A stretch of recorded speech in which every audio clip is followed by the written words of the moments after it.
And Drew Orley handles the kickoffs here for the Falcons. He's recorded 27 touchbacks so far in 2014. He has it teed up, and these two teams are set to go. We mentioned the option attack run by Air Force. The second week in a row that the UNLV defense will see that, as Orley's kick is going to go deep and back out of the end zone for his 28th touchback of the season. And the Rebels will come back on the field here as their offense led by junior college transfer in Blake Decker. Yeah, Blake Decker had some issues with turnovers on the side of interceptions, but when he's been hot, he's been hot. He's been really, really good. They like to run the read option every once in a while. We talked to Coach Houck yesterday. That's something you may see this afternoon because they've had success doing it. So look for the read option. Blake Decker, when he uses his legs, is very, very dangerous. So it's Shaq Murray-Lawrence who gets the start in the backfield, and the first pass from Decker this afternoon is complete. Murray-Lawrence breaking some tackles. He's got a first down, and he goes out of bounds at about the 36-yard line. So he, of course, getting the first down. It's a good start here for the Rebels. Yeah, and Coach talked about Murray-Lawrence yesterday. He said he's a guy we want to get the ball to. He'll be in on all three downs. A third down guy can block as well as catch out of the backfield. And you see there, he gets in space. He can pick up big chunks of yardage. That's what they need is explosive plays from this UNLV offense. And a game-time decision was Devontae Davis. And, Doug, he is in the ball game as the handoff again here goes to Murray-Lawrence. But Devontae Davis, number 81, is on the field for UNLV. And we talked about Devontae Boyd off the top as well. He's out there along with Shaq Murray-Lawrence coming off a career performance a week ago as he was able to get 125 yards in that losing effort to New Mexico. Second down here and 7 as Decker fires and has his man. That's Boyd on the right side across midfield. A pickup of another first down. The Rebels keep moving the chains. And they bring the blitz. Air Force does. Picked up very well by the running back. That's what you got to do. You know, as a running back, you can't just run it and catch it. You got to also pick up the blitz. Excellent job. And that's what you got to give Decker. Because Decker is very talented. Third in the Mountain West Conference in passing yards. If you give him time, he can pick your defense apart if you protect him. So a first down here. Another one here for the Rebels. And Decker's going to keep it himself here and dive across for a gain of a couple. We're going to look at this defense here for the Falcons. Jordan Pierce, 6th in the Mountain West with 8.8 tackles per game. Second in the conference as well with 1.5 tackles for loss among the leaders for this much improved Falcons defense from a year ago. They held Army to 122 yards rushing last week. That's important to know because Army was 4th in the nation in rushing offensively. So a great job defensively as the pass is caught on the far side and complete by Decker. It'll bring up third down here in short.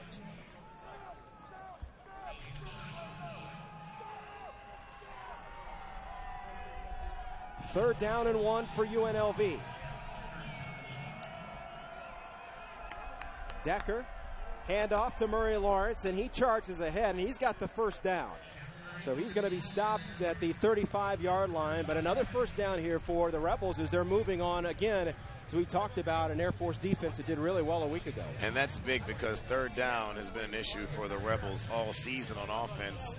Moving the ball under 40%, converting, able to pick up the first down. We talked about Shaq Murray-Lawrence.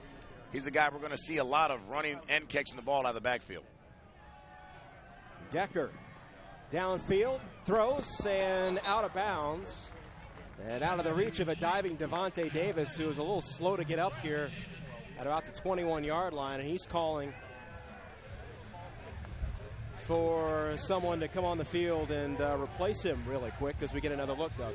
You know, get Decker out on the edge and throwing the ball. That's where he does damage, but out of the reach of Davis. Davis has been nicked up. He comes out, he had a wrist deal. Let's hope it's not anything too serious for Devontae Davis. And down goes Decker as he's going to be sacked as he got pressure from both sides. And it's David Harris who comes up with the sack. Yeah, they bring pressure. David Harris comes inside. They also bring a blitz off the back end. Looks like Connor Healy comes off the edge. I'm sorry, I take that back. Weston Steelhammer. I'm talking about winning the lottery. for football names, that's a great last name there, Steelhammer. Got to play football with a last name like Steelhammer. Got to play. I think Blake Decker's a pretty good football name, too, and he's facing a long one here. 3rd down and 17, Doug, as you mentioned. UNLV not the best, certainly in the Mountain West on 3rd down. They're 8th in the conference. Decker up in the pocket, throws, it has a man, and it is caught. And that's going to be a 1st down at the 23-yard line. That's Micah Matalale on the receiving end of the 1st down. Once again, Decker out of the pocket. He gives a lot of that run-pass option, so he's very dangerous. Defenders stop their feet when he breaks contains. You don't know if he's going to run it. Hits Matale on the sideline. And this is what UNLV needs, an opening drive where they're moving the ball into the opponent's territory. Mata L.A. getting the job done. This is Murray Lawrence out of the backfield as he charges ahead for a gain of a couple. We had a chance, Doug, to sit down and talk with head coach Bobby Houck yesterday. Murray Lawrence didn't exactly start the season in the best of condition, but he has gotten better as the season's progressed. Yeah, he's not the team's leading rusher. Keith likely is, but Shaq Murray Lawrence is a guy that has gotten in much, much better shape as the season has gone on. We got cannons going off over here. Not sure what that is. But this UNLV offense has got some fireworks going off here, don't they? Take cover, big guy. Pass to the left side, complete to Boyd. And he's going to be down at the 15-yard line, so it'll bring up 3rd and 2.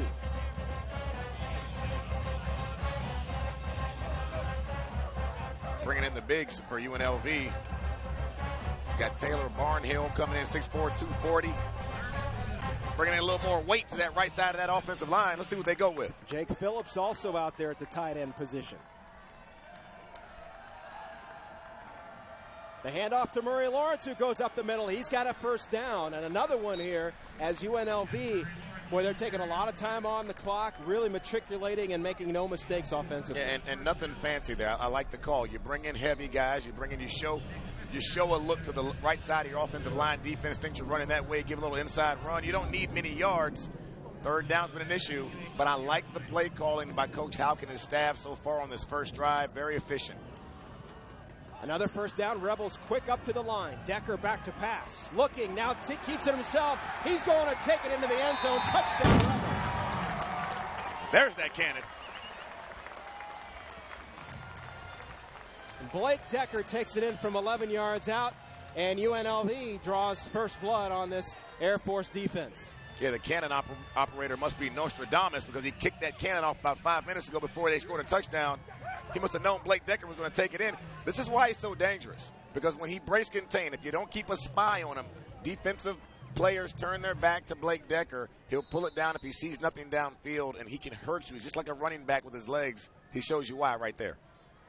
And he gets in to put UNLV on the board. Jonathan Leyva on for the extra point. Snap is down, and the hold is down, and the kick is on its way and through. So UNLV strikes first here at Sam Boyd Stadium. It's Blake Decker with an 11-yard touchdown run. Rebels lead at 7-0. We'll get a look at that Air Force offense when we return.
at Sam Boyd Stadium. The UNLV cheerleaders and dance team.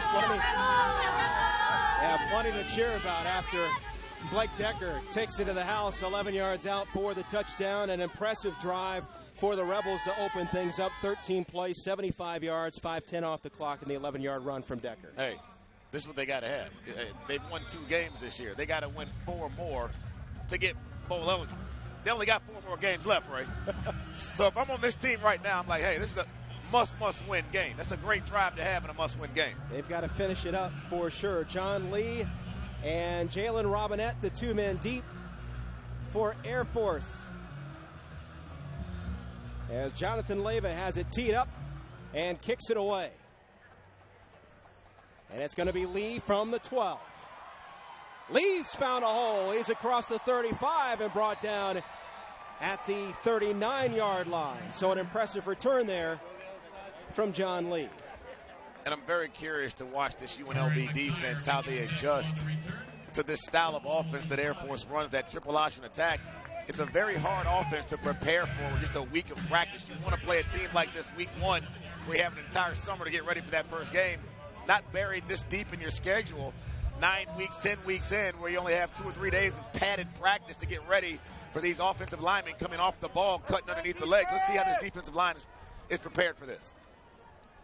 And we'll see if Cale Pearson is prepared here as UNLV has the early momentum here in the opening quarter of play. The pitch goes back and taken down in the backfield, Jacoby Owens. Owens, number 28 here for Air Force, returning to his hometown, playing in front of his hometown crowd, the Las Vegas, Nevada native, and talking to Troy Calhoun, one of the big offensive surprises here. He's 3rd in the Mountain West, 21st in the nation in average yards per game. And Doug, there's exactly why we see why he is averaging over 105 yards per contest. A great run there on the left side. Yeah, he's back home now. He's in front of his home crowd, got his mom and dad, probably some family here. He's trying to show out today. The Rebels defense, Penny Vea, one of the safeties, one of the captains on this team. 58 tackles so far this season, 108 tackles in 2013, earning honorable mention all Mountain West honors a year ago. I correct myself, it was John Lee on the run to get the first down for Air Force. And Shane Davern, he gets his first carry of the game. He's played 6 games, missed 2 earlier this year with an injury, the sophomore from Carlsbad, California.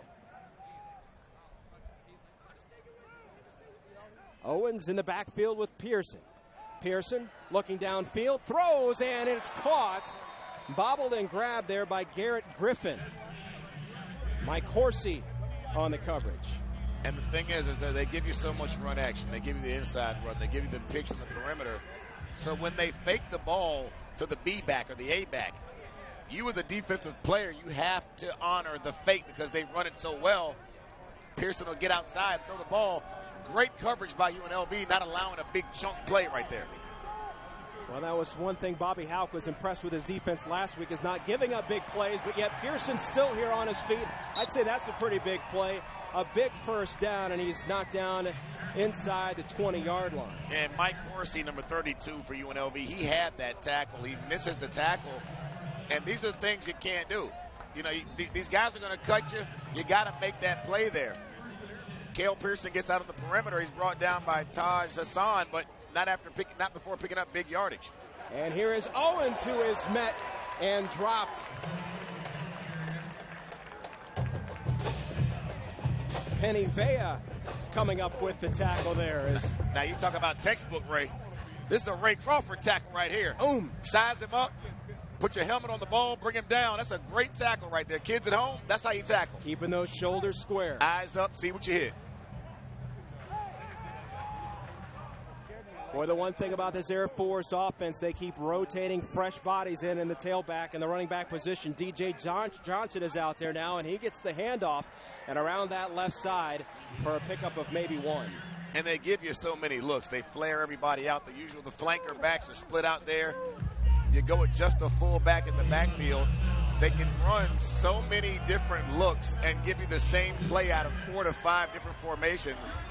Very tough to prepare for this Air Force offensive attack. It was Ciue Va'aso with the tackle for the Rebels. Third down here and 5. Pearson with the pitch right side, and it's snuffed out by that Rebels defense. Taj Hassan comes up to make a huge stop here, and that will bring on the kicking unit here for the Falcons. Now you want to see how to play. You want to see how to stop the option? It's called assignment football. Don't get caught staring in the backfield. Play your assignment. Hassan does just that. Goes and he attacks the pitch man. Doesn't wait. Doesn't slow play it. Makes a big play. Makes Air Force now attempt the field goal. 39-yard attempt here from Will Connett. Kick on its way, and it's good. So Will Connett gets the Falcons on the board with a big 39-yard field goal. So an exciting start to this one here from Las Vegas, 7-3 UNLV.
Well, Will Connett with a 39-yard field goal, now 14 of 15 on his field goal tries this season as he gets Air Force on the board. UNLV still on top, though, 7-3. We talked about the third down conversions.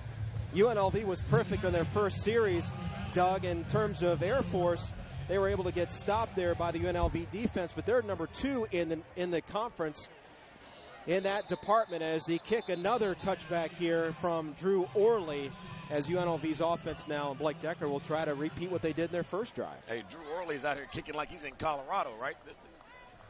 Usually he's that thin air. He put the ball out of the back of the end zone. He's kicking that ball pretty deep today, isn't he? He certainly is. He doesn't want to give up any big returns. One of their key returners, Marcus Sullivan, has missed the last couple of games. And unfortunately, he has the hand of the Bobby Houck discipline has come down a little bit on Sullivan, but coach says he will be back with the team next week. Pass near side is complete to Boyd as he's wrapped up and dropped there for a gain of maybe 1. And Boyd's been the go-to guy. He had a big game last week, 11 receptions for a season high. And he's just a freshman. You know, they said Devontae Davis has been huge in his development. And Coach Houck said last week, yeah, he had 11 catches for over 100 yards, but that wasn't even his best game. He said there's a lot to learn. He gets better and better every week. I love watching this freshman play. And there is Davis. Pass complete. He breaks free at the 30. He's got a first down before being knocked out of bounds at the 41. Christian Spears coming up with a tackle. You talk about a tough guy, man. Davis is a guy battling a wrist injury. Tapped out on the series, the first series in the game, had something going on. Senior, we talked to him in media days. Just a humble kid, man. He understands, he gets it. And I love to watch this guy play. Just a model of consistency. This is Decker who keeps it. And he goes down at midfield, about a yard shy of another first down. Jordan Mays, the one there to touch up Decker as he hit the deck. I tell you, if you're Air Force, you got to keep an eye on number 5, man, because Like I said, third in the Mountain West in passing. He's got some interception issues, has 14 on the season, but when he pulls it down, he can really hurt you with his legs. And there is no quarterback in the Mountain West who has thrown the football more as he goes down there and is dropped by Weston Steelhammer. Comes up with the tackle. Steelhammer with 3 interceptions earlier this season against Boise State. Steelhammer recruited more out of high school for baseball than he was football. He turned down an opportunity to play baseball at Alabama and met there in the backfield and dropped for a loss is Murray Lawrence. So now it's going to be the punt team that's going to come out and kick it away here for UNLV.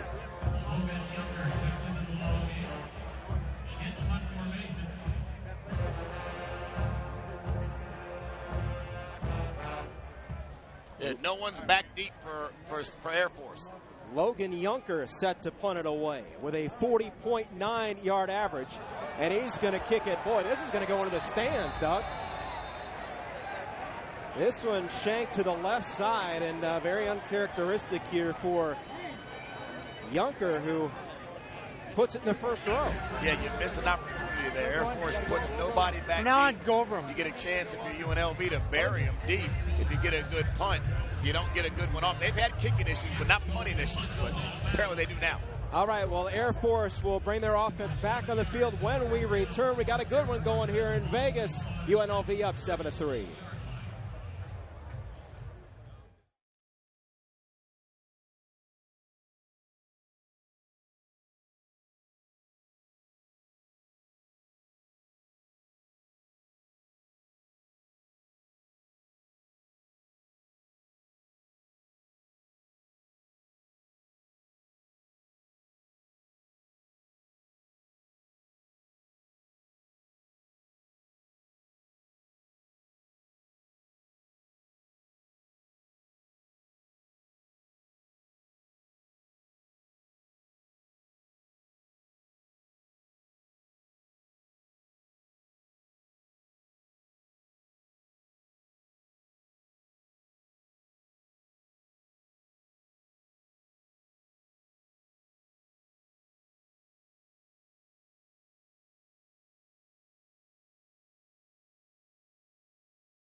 Seven to 3 is our score here with 3:50 remaining in the first quarter. Logan Yunker with his punt that's going to go in the books, Doug, is a 13-yard punt. Yeah, you miss an opportunity to really flip the field if you're UNLV.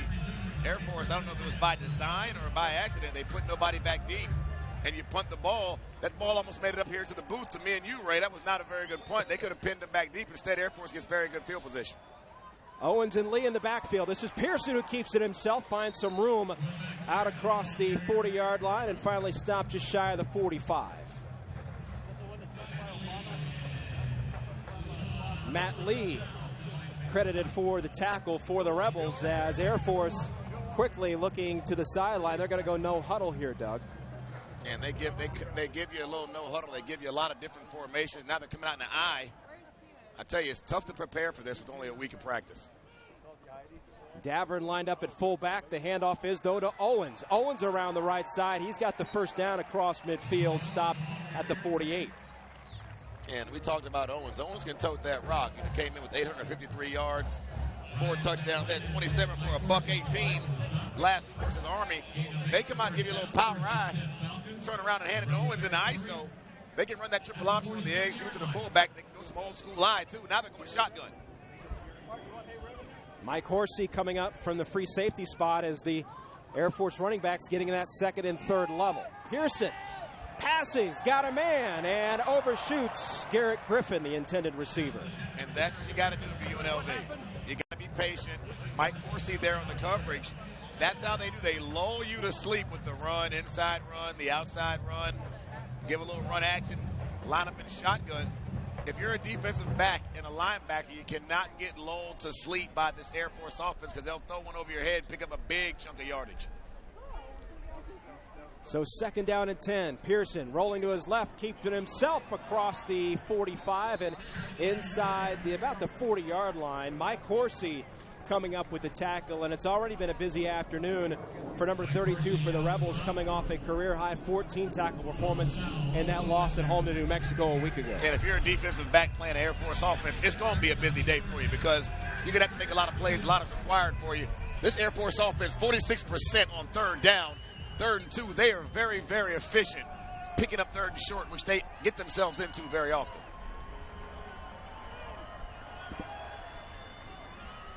Handoff here is to Shane Davern. Davern dives ahead. And let's see if it's got enough for the 1st down, and indeed he does. So Davern able to dive forward to the 38-yard line, and another 1st down here for the Falcons. 5'11", 245-pound sophomore. That's his territory right there. Yeah, he's always moving forward. A lot of yak yards after contact.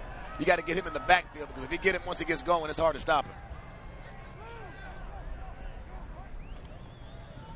And the handoff again, and breaking free and still on his feet is Davern as he picks up another 1st down and stopped at the 18. Matt Lee coming up to finally haul him down. Yeah, the sophomore from Carlsbad, California, toting that mail out of the backfield, gets to the secondary. You don't want to see me.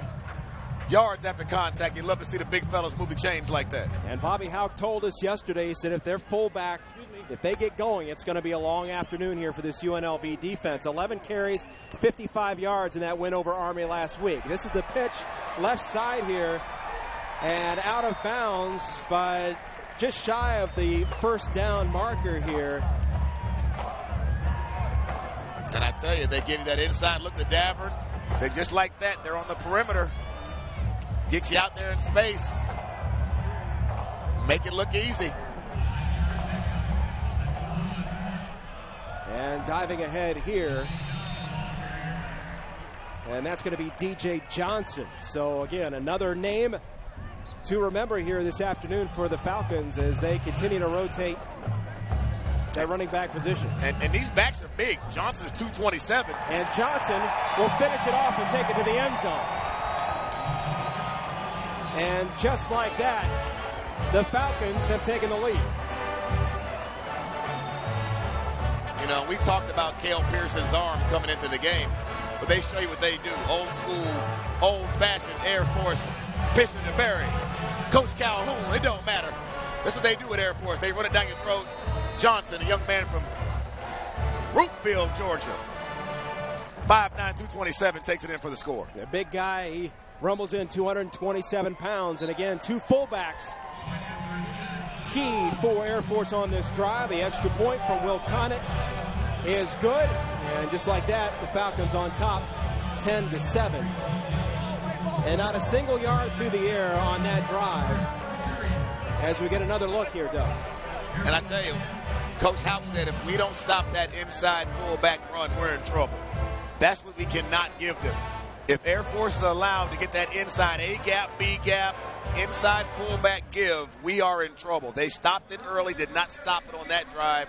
Johnson takes it in. UNLV's got to tighten up in that inner A gap. The nose guard, the defensive tackles have got to find a way to shut that down, or it'll be a long, long afternoon for this UNLV defense. Took the Falcons a little while here to get going. They ended their first drive with a field goal, get into the end zone.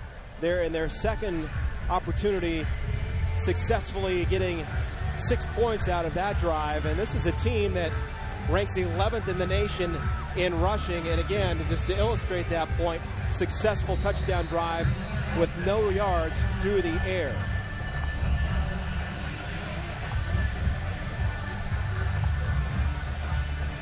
So it's Orley set to tee it up. He's got 2 touchbacks already here this afternoon, and to make it 3 as this one goes out of the back of the end zone. I'm telling you, hey, what more can you ask for your kicker? You say, you know what, don't even give him a chance to return it. Kick it off the field. He's done that 3 times this afternoon. So we're under a minute to go here in the first quarter, as Blake Decker and that UNLV offense will come back out and see if they can get some momentum here to finish up quarter number one. Mentioned Air Force 6-2, 2-2 in the conference. Decker back to pass, going up top and looking for Davis, and that one goes over his head and out of bounds. So bring up second down and 10. Yeah, Christian Spears there on the coverage of Davis. Once again, Air Force brings the blitz. Justin DeCou comes from the secondary. It's picked up, but they're going to bring pressure. They're going to try to make Decker force some balls. When he forces passes, he tends to turn it over. It's going to be Murray Lawrence who's going to be stacked up and dropped. May have picked up a yard on the play, so it'll bring up third down and 6. And keep an eye on both of those guard positions. We talked with Coach Haupt yesterday. There's been some shuffling going on there at that position. They moved some guys around, but he said he's comfortable with where they are now. Boyko, they'll move him around also on that offensive line. Keep an eye on those two guards. UNLV's had some success on third down here this afternoon so far, but out in space, Murray Lawrence is met and brought down by Jordan Pierce, the team leader for Air Force with 70 tackles. And there's those third down issues we talked about. They're not excellent on third down. And this is why. You get in third and long, you become one-dimensional. If you're Air Force, you sit back, you play the pass. UNLV's got to come out and get some yards on the ground early in downs so you don't put Decker and company in third and long situations. So the Falcons want to talk this one over. Coach Troy Calhoun on fourth down here with just 8 seconds remaining. 8 seconds remaining here in the opening quarter. So heading into this game here this afternoon, this showdown in Las Vegas, you look at the numbers here head-to-head, and certainly the record speaks for itself for Air Force, and what a difference the last 12 months have been. A team that was heavy with sophomores and juniors a year ago, now they have matured, and Cale Pearson, their quarterback, has helped with the offense as well as Logan Yunker. A much better effort here on this punt. His last one, as you recall, just 13 yards, taking the fair catch at the 22-yard line is Jalen Robinette, with 2 seconds to go here in quarter number one at Sam Boyd Stadium. A 48-yard punt, and that's a little bit more like it for Yunker. His average nearly 41 yards per punt so far, 7th in the Mountain West Conference. It's interesting, his career long came against Air Force last year. I don't know how he was able to kick a 73-yard punt in those types of conditions. It's that thin air out there, it's right? That air. It's that thin air. A little wind, a little thin air, a couple of bounces. You could probably put one about 60 yards. I can see you putting one through the uprights about 55, 60 out there. Be a long way, wouldn't it?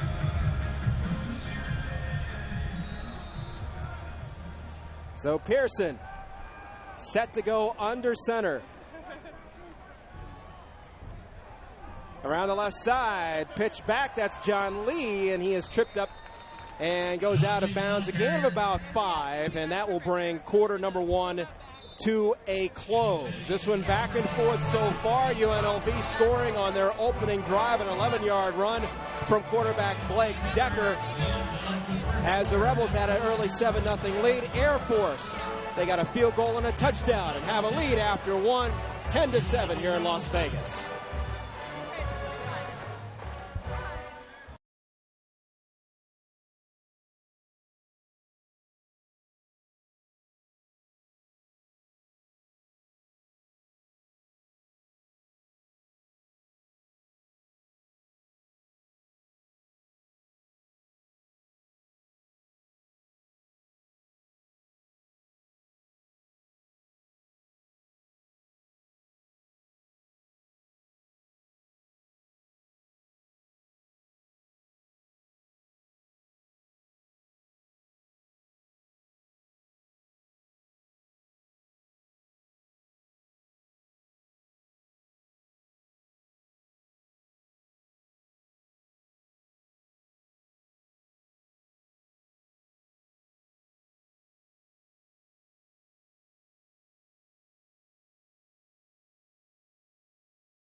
the latest college football playoff rankings are released Tuesday night. Make sure to check out CampusInsiders.com for expert analysis, exclusive interviews, and the inside scoop from insiders coast to coast. That's Tuesdays on CampusInsiders.com. Doug Chapman, a part of that broadcast, and always interesting to see what the committee, it's a new endeavor as we're witnessing history in college football this season with the implementation of the college football playoff. And I love it because you know why? Everybody's watching every single game now. Like right now, Notre Dame's down 31-3 against Arizona State. That was a compelling storyline there and a compelling run off the right end there by Jacoby Owens.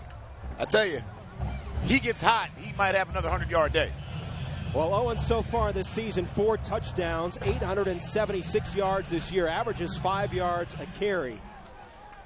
And he has been, as I mentioned earlier, the surprise player because he really didn't get much of an opportunity a year ago. And this is Davern out of the backfield. The big fullback is able to charge ahead on first down. He picks up about 4 on the play. 11 carries, 55 yards in that impressive win over Army a week ago, winning the Commander-in-Chief trophy. So wins this year for Air Force over Navy and Army. They get the trophy and they get an invite to the White House in the spring. And there's that B-back veer. You got to stop that B-back, got to stop that fullback. If not, you're in trouble for UNLV. Coming near side is John Lee, and great pursuit there by the UNLV defense. As they're able to make the stop there, Kenny Keys coming up with the tackle. And defensive backs playing an offense like this, you got to make plays in space. This is called making a play in space. It's just you and him. You ain't got no help. You got to bring the guy down. Keys does a Mr. Keys Jr. I see his dad in the crowd wearing a Keys Senior jersey. Kenny Keys Jr. makes a play right there. The older brother of Kendall Keys, one of the impressive young receivers here for UNLV. We have not heard his number called today, as he probably slips back down the depth chart with Davis back in the ballgame. Pearson looking down over the middle and overthrows, and a flag that is going to be pass interference, as it looks like they're going to get Sidney Hodge as the offender. And that's a tough call for Hodge because he's in position. He's playing position, doesn't get really handsy. Tough call for Hodge there. But the refs they're going to hit him with pass interference. And Coach Houck does not like it.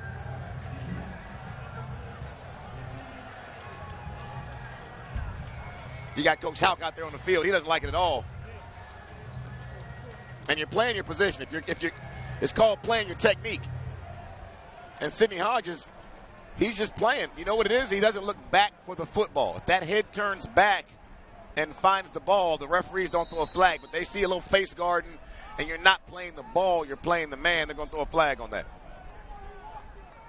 So with the penalty, a first down at the 45. Pearson is dropped. As pressure comes, Josh Shirley, number 91 for the Rebels, one of those in on the contact.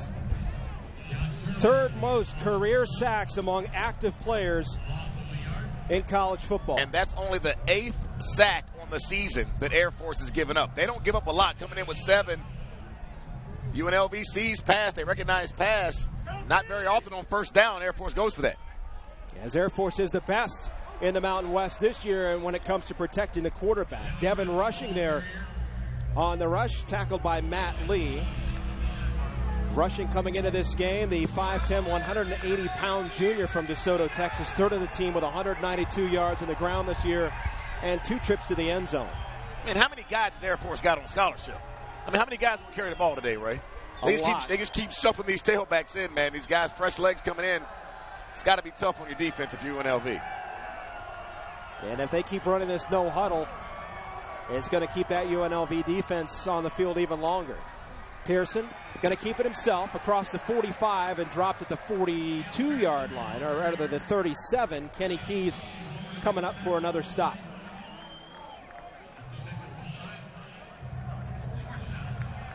I tell you,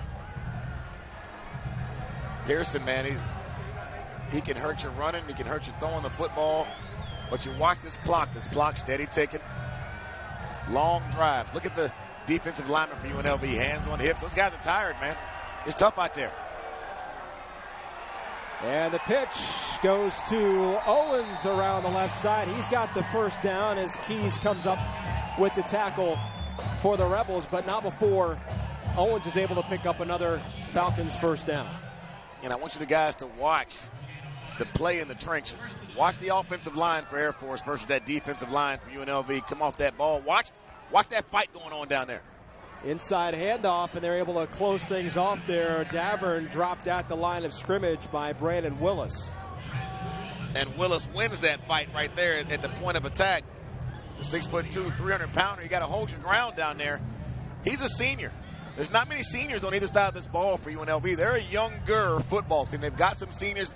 Then they've got a huge drop-off, a lot of freshmen and sophomores. If you're a Rebels fan, this may be a tough season this year, but the future is bright here in Las Vegas. Well, a lot of young talent.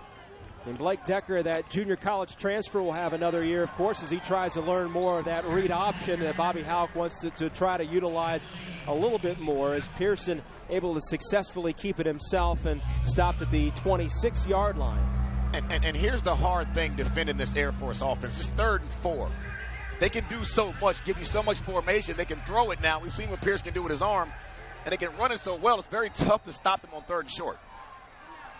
Around the right side, this is Owens as he puts his head down and goes for that first down marker, and I believe he has it. And that is a first down indeed for the Falcons at the 21. Just like that. They can give you so many looks, and then they give you that pitch on the perimeter, get outside open. Owens is able to pick up the first down.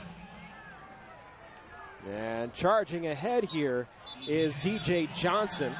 Johnson's already made it to the end zone, and we've got a couple of guys locked up, a couple of extracurriculars. As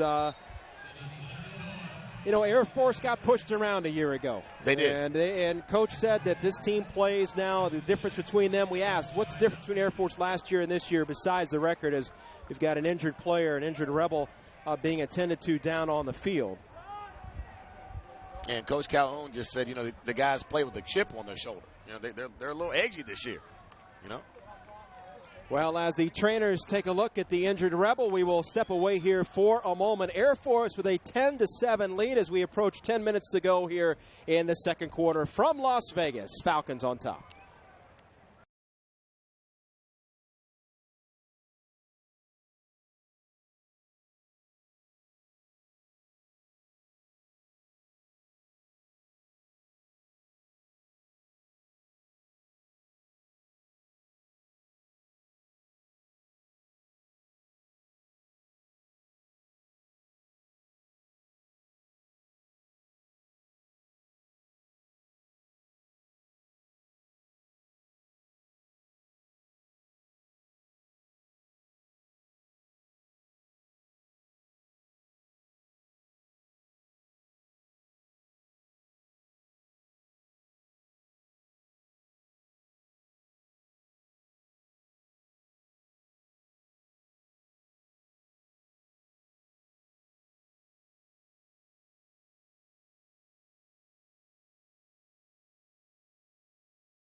Well, the injured Rebel was Matt Vignal. He was able to walk off under his own power, which is always good to see. As both of these teams had an opportunity to take a few minutes to rest up here on second down here for the Air Force offense. And the point we were making before the break is, what was the difference between last year's team and this year's team in terms of Bobby Hauck and his impression? This team for Air Force this year plays with a lot of fire and competitiveness, something that may have been missing a year ago. And that's what 2 and 10 will do for you. But Pearson fakes the pitch and keeps it himself and gets to that first down marker, and I believe he has it. Brandon Willis on the chase down for the tackle. And there's a difference in teams that are finding ways to win and teams that know how to win. Last year they were finding their identity. They knew what they wanted to do, but they couldn't put it all together. Now they're a team that's tasting success, and success becomes contagious. Winning's contagious. Now they know how to do it, and you've seen it so far this year. Shane Davern, the ball carrier there, as he is able to pick up a couple. So brings up second down and 7 from the 8-yard line. That first down marker at the 1. Quarterback! Pearson, hand off to Owens, and he tries to find some room to run as he's able to push his way ahead inside the 5, stopped at the 3. Bringing up about third, 1.5 yards, and this is where they're tough. This is where it gets really tough to stop this Air Force offense. No huddle. Davern in the backfield. He gets the handoff. The big guy charges ahead, and he's going to be close to that first down marker. The near side official, it looks like he might not quite have it. The far side a little closer. Yeah, this is a nightmare scenario if you're UNLV, because they're going to get a first down here with about a yard to go to the end zone. A fresh set of downs that close to the end zone, man. This is a tough gig here. Oh, Pearson's going to keep it himself. Did he get in? He does. Touchdown, Air Force. Cale Pearson able to get into the end zone as the Falcons increase their lead here in the second quarter to 16-7. This ain't rocket science. This is a nice little quarterback keeper. You get on your center's butt, you ride his butt right on in there, you find one of those A-gaps, you behind those big uglies. Don't overcomplicate it, make it easy. And Cale Pearson does just that. Will Condon is on for the third time today, made a 39-yard field goal. This is his second extra point attempt. It's on its way and through. They're making a 10-point advantage here for the Falcons. 17-7 with 8:27 remaining here in the second quarter. A 17-play, 78-yard drive finishes up with Cale Pearson taking it in from a yard out as Air Force takes a 10-point lead here in Las Vegas.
Welcome back, everyone. A look at Sunrise Mountain here in the Nevada desert. Beautiful afternoon. It's just to the north of our stadium here at Sam Boyd.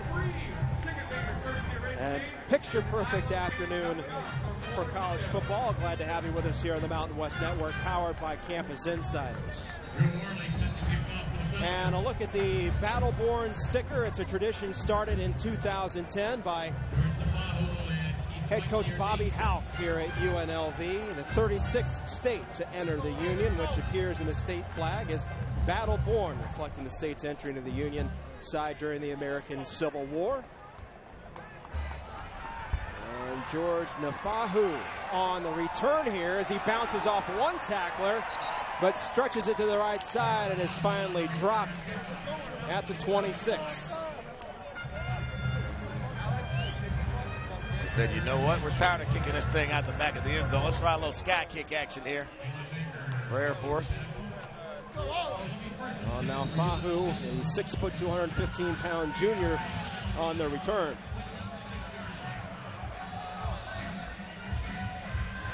So with 8:20 remaining here in the second quarter, UNLV finds themselves trailing here, trying to move the football downfield, and the pass is incomplete through the hands of Devontae Davis. Remember now, Davis has battles with some injury deals. He's missed the last 5 games. You know, maybe a little rust there. Had a wrist deal. That's tough, catching balls and blocking and being prepared for a hit if you got a wrist injury as a wide receiver. Shaq Murray-Lawrence with nowhere to go. He's going to be driven back for no gain there. As now this is you know, if you're UNLV, you got to get something out of this drive here. Okay, excellent inside by the defensive front for Air Force, but you're down 10 if you're UNLV. It's 3rd and 8. You're not great on 3rd down. You got to convert here. You got to get some points out of this drive. Well, let's see how Decker does. He throws near side. Pass is caught. And that's Davis who picks up the first down. Justin DeCoud on the coverage for the Falcons. I tell you, man, if I was ever a football coach, I want a whole lot of Devontae Davises on my team. Yeah. Tough guy. Well, you certainly have to give him credit out there with a sore wrist. Decker keeps it himself and comes ahead. The ball pops loose, but after the whistle, David Harris in on the stop. Great job by Air Force. You like your defenders that can fold back in. You know you got a scrambler like Decker, so you got to keep eyes on him. Harris, while he pass rushes, he finds him. You call that finding the ball carrier. Keeps his eyes up, able to fold back in and make the play. Decker getting pressure from behind. He rolls to his left and fires, and the pass is just beyond the outstretched hands of Kendall Keys. And the first time we've had a chance to call his name today is 6'3", 200-pound freshman. 4 catches for 41 yards a week ago. Was unable to come up with his first catch there as the pass just beyond his outstretched hands. Third down and 9. Decker looking to the sideline.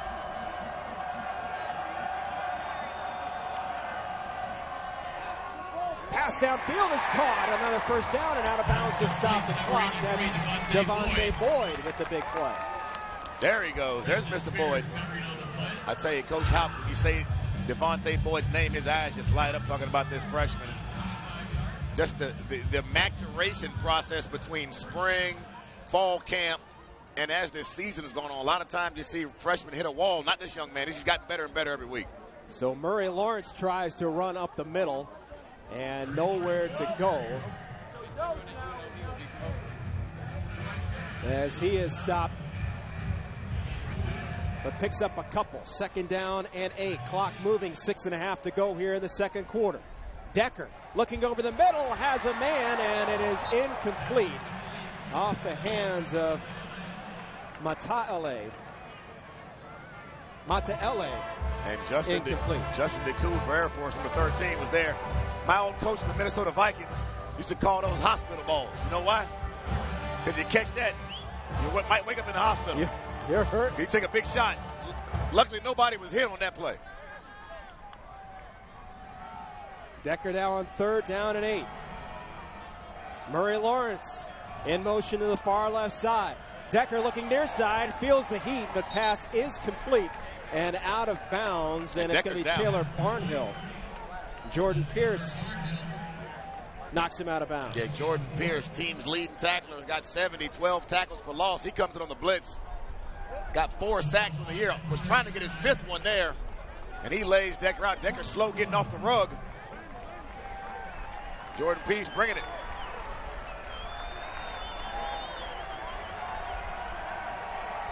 Fourth down and 4. Huge play here for the Rebels in the second quarter. Decker flushed out of the pocket, looking over the middle, and it is incomplete. Falling at the 15-yard line, and Air Force gets the ball on down. And that was an incomplete pass, but those are the dangerous throws that Blake Decker tends to make. That's why he's got 14 interceptions on the season versus 9 touchdowns, because sometimes he'll improvise, but improvise too much. That ball floats across too much traffic. Lucky that ball wasn't picked off. He kind of put it out there in space. It could have very easily been an interception for Air Force, but as it turns out, The Rebels turn it over on downs with a lot of time here for the Falcons.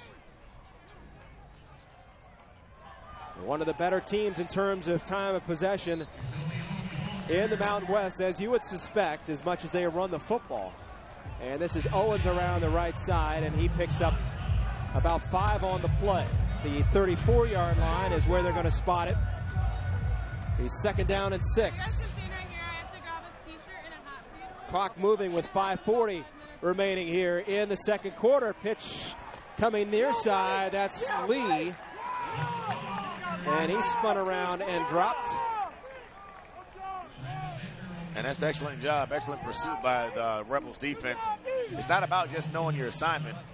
It's about getting to your assignment and avoiding the cut block, because the receivers, the offensive linemen, they're all going, they're hitting you from the waist down. They're going extra knees. So while you're watching your read, you got a guy rolling up on your legs. Very, very good play by UNLV's defense. Pearson keeps it himself, has some room, makes a little bit of a move there, dives for the first down marker, and looks like he has enough as it's spotted just beyond the 40-yard line. Another Air Force first down. Now, Pearson's a 5'9", $175. You're talking about a tough kid. I mean, he takes a lot of shots. You know, he's not a big guy. I'm talking about tough, man. These kids in this academy, these academy kids are very tough. What they got to go through on a daily basis, and just to get through camp. Fall camp itself is a beast for these guys. Much respect. And they have to take 18 hours of coursework each semester. Pearson looking over the middle, and it's caught. A wide open Jalen Robinette, and he will take it into the end zone. Touchdown Air Force. Robinette left completely open and uncovered over the middle of the field, and Pearson finds him easily as he takes it the distance for the touchdown. And you talk about patience, offensive patience. Robinette had 3 catches for 50 yards last week against Army. That's what this offense is all about, inside run. They give you the picks play. They give you different formations. They run the ball out of so many different formations. Then when they lull you to sleep, they throw one over your head, and they usually get the big chunk plays because someone's so wide open the defensive backs are caught staring in the backfield. Jalen Robinette for a touchdown. Well, Robinette gets lost in the coverage. He gets to the end zone, a 59-yard pass catch and TD run. The extra point from Will Connett is good. Pearson over the middle to a wide open Robinette. Air Force on top 24-7.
Well, combine pop culture, social media, and your favorite sports, and what do you get? Well, the feed with Shea Pepler. Check out why Fun and Games just became a lot funnier.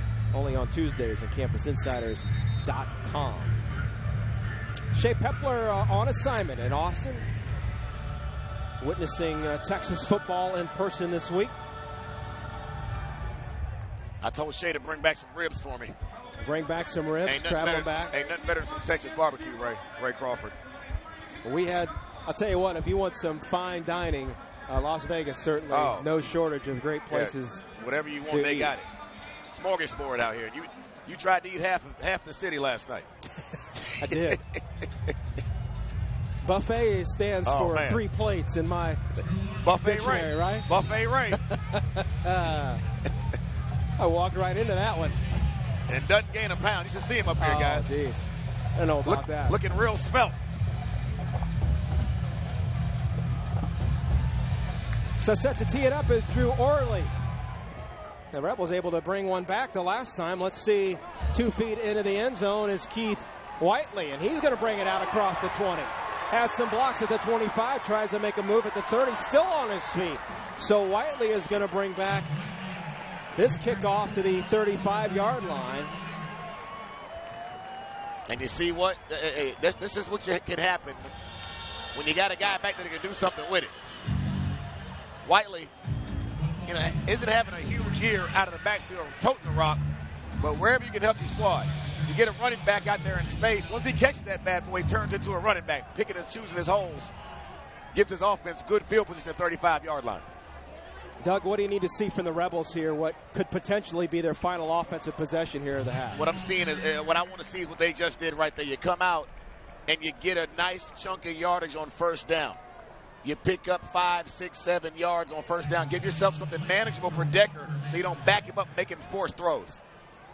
Well, Bobby Houck, a little bit of a change-up here in the backfield as Whiteley, after that impressive return, gets an opportunity to stay out there and back-to-back carries here to bring up second down and just shy of the first down, but the clock winding under 4 to play. Yeah, as a coach, you know your personnel. Sometimes you got to go with the hot hand. Whiteley may be the guy's got a little more juice. Give him the rock. Whiteley stays out there, and Decker keeps it himself and is able to dive ahead for the first down. So they'll stop the clock long enough to move the chains and reset the football. Whiteley coming into this game with 89 carries for 412 yards, a pair of touchdowns in 2014. He did score a touchdown for UNLV in that loss to New Mexico a week ago. Decker back to pass, winds up, goes down the middle, has a man, and it's caught. Devontae Davis has it. Davis, one of the most decorated receivers in school history, making his first appearance in 5 games. Well, you couldn't have asked for a bigger catch in a crucial spot right there. 6'3", 215-pound senior, man. I tell you, missed the last 5 games. This is what I tell you, I wish, if you're a coach, you want 4 or 5 Devontae Davis on your team. Tough guy, makes plays. Huge catch for this offense. A 48-yard reception for Davis as Keith Whiteley gets the carry. Second down. Whiteley with it, and he tries to charge ahead as somebody lost some footwear down there on the field at about the 5-yard line. Clock continues to move here as it brings up third down and goal. Yeah, you got to put a touchdown. You got to put 6 on the board right now for UNLV. I mean, a field goal is nice, but the way Air Force is moving that ball, you got to keep up. You got to put 6 on the board here. Murray Lawrence in the backfield. Barthill in motion. Davis wide left. Decker looking to the end zone. Throws, and it is caught. Touchdown, Rebels. Devontae Davis with the touchdown. And boy, it got you down there close. Let him finish it off with the 6. You want to know why NFL scouts drool over this guy? Not because of his size, but look at the route he runs. You talk about route running, set yourself up to be open. That's what Davis just did. He runs off, sticks his man inside, breaks outside, and he gives himself so much cushion, so much end zone for Decker to work with him with, in the excellent hands, pulls the ball in. I tell you, I love when I see UNLV on our list of games to call, so I can watch that young man play football. And his biggest catch of the afternoon could not come at a more opportune time as the extra point is through. And it's now a 10-point game and a crucial touchdown for UNLV with 2:14 remaining here in the second quarter. And Doug, again, to illustrate the point, as UNLV has one of the greatest receivers in their history here on the field in Devontae Davis. As you look at some of the numbers, number 1 single season touchdown receptions, reception yards, second on the list, and among the top 5 in the same categories, all-time career performance here in Las Vegas. And he ain't done yet. There's another half of football and more games to play this year, so make sure you got those numbers in pencil, because he's moving up that chart. And watch him push inside. Nice stem, stick him inside and break out. Look at that. Give yourself space. Know where you're, as an offensive player, we know where we want to run. I played running back. We know where we want to run that route. We know where we're going. The defensive player doesn't. So you give him a little stem off the top, stick him inside and break out. Give your quarterback about 8 to 10 yards of real estate to give you the play, and then 81 makes it look so easy. Nice, smooth route runner. What does that long catch and that touchdown do for a confidence for a guy that's missed 5 games? Oh, it gives you confidence if you're 81, if you're Davis. Gives your quarterback Decker confidence, who's had issues throwing the ball this year. And it gives your entire team confidence to say, we're back in this thing. We're down by 10. Let's make some plays here. Well, John Lee is going to take the kick with his foot on the goal line, and it's across the 25 and 30. And he tries to jump over Jonathan Leva, the kicker. And boy, the crowd for Air Force, who's made the trip from Colorado Springs, on their feet for that effort as Lee got airborne. I mean, wow, Roddy Kidd here. Remember Danielson gave him that crane kick. I mean, he stops and sets him up. Whoa. And then gives him that. I'm telling you, man, hey. You see a lot of that. We've been seeing a lot of those guys jumping over, hurdling guys this year. Little Todd Gurley gave us some in Georgia. We saw some at the NFL level. Yep. Yeah, Antonio Brown with the Steelers. I mean, hey, these guys better watch out. Well, a huge return here, and if you thought Air Force might not be in good field position here in this second quarter with 2 minutes to go, you have to think again. A huge return out to the 45-yard line. Pearson spun down and dropped after a gain of 2. Ryan McAleenan in for the tackle here for the Rebels. Yeah, great play by McAleenan. Forces it back inside, makes the play. The pitch to Owens, a Las Vegas native, has the first down and more as he stopped at the 40-yard line, as they're going to stop the clock momentarily to move the change. Johnson on the tackle for the Rebels. And UNLV, your defense has got to bow up. You got to bow up right now, make a play. Somebody's got to make a negative yardage play. Because Air Force right now is moving the ball at will. You got to make a play. Help your offense out here. They just went down and drove the ball down. Defense, bow up, make a play here. 91 seconds to go in the second quarter. Pearson looking over the middle, has a man, and it is caught and complete. And inside the 10-yard line, so a big gain, and down to the 8-yard line. And that's what you can't let happen. You can't let that happen. And quick back up to the line of scrimmage is Air Force. And this is Davern as he takes the handoff and plows ahead for a gain of a couple as he stopped at the 5-yard line. They're going to bring up second down and goal. And UNLV will call a timeout.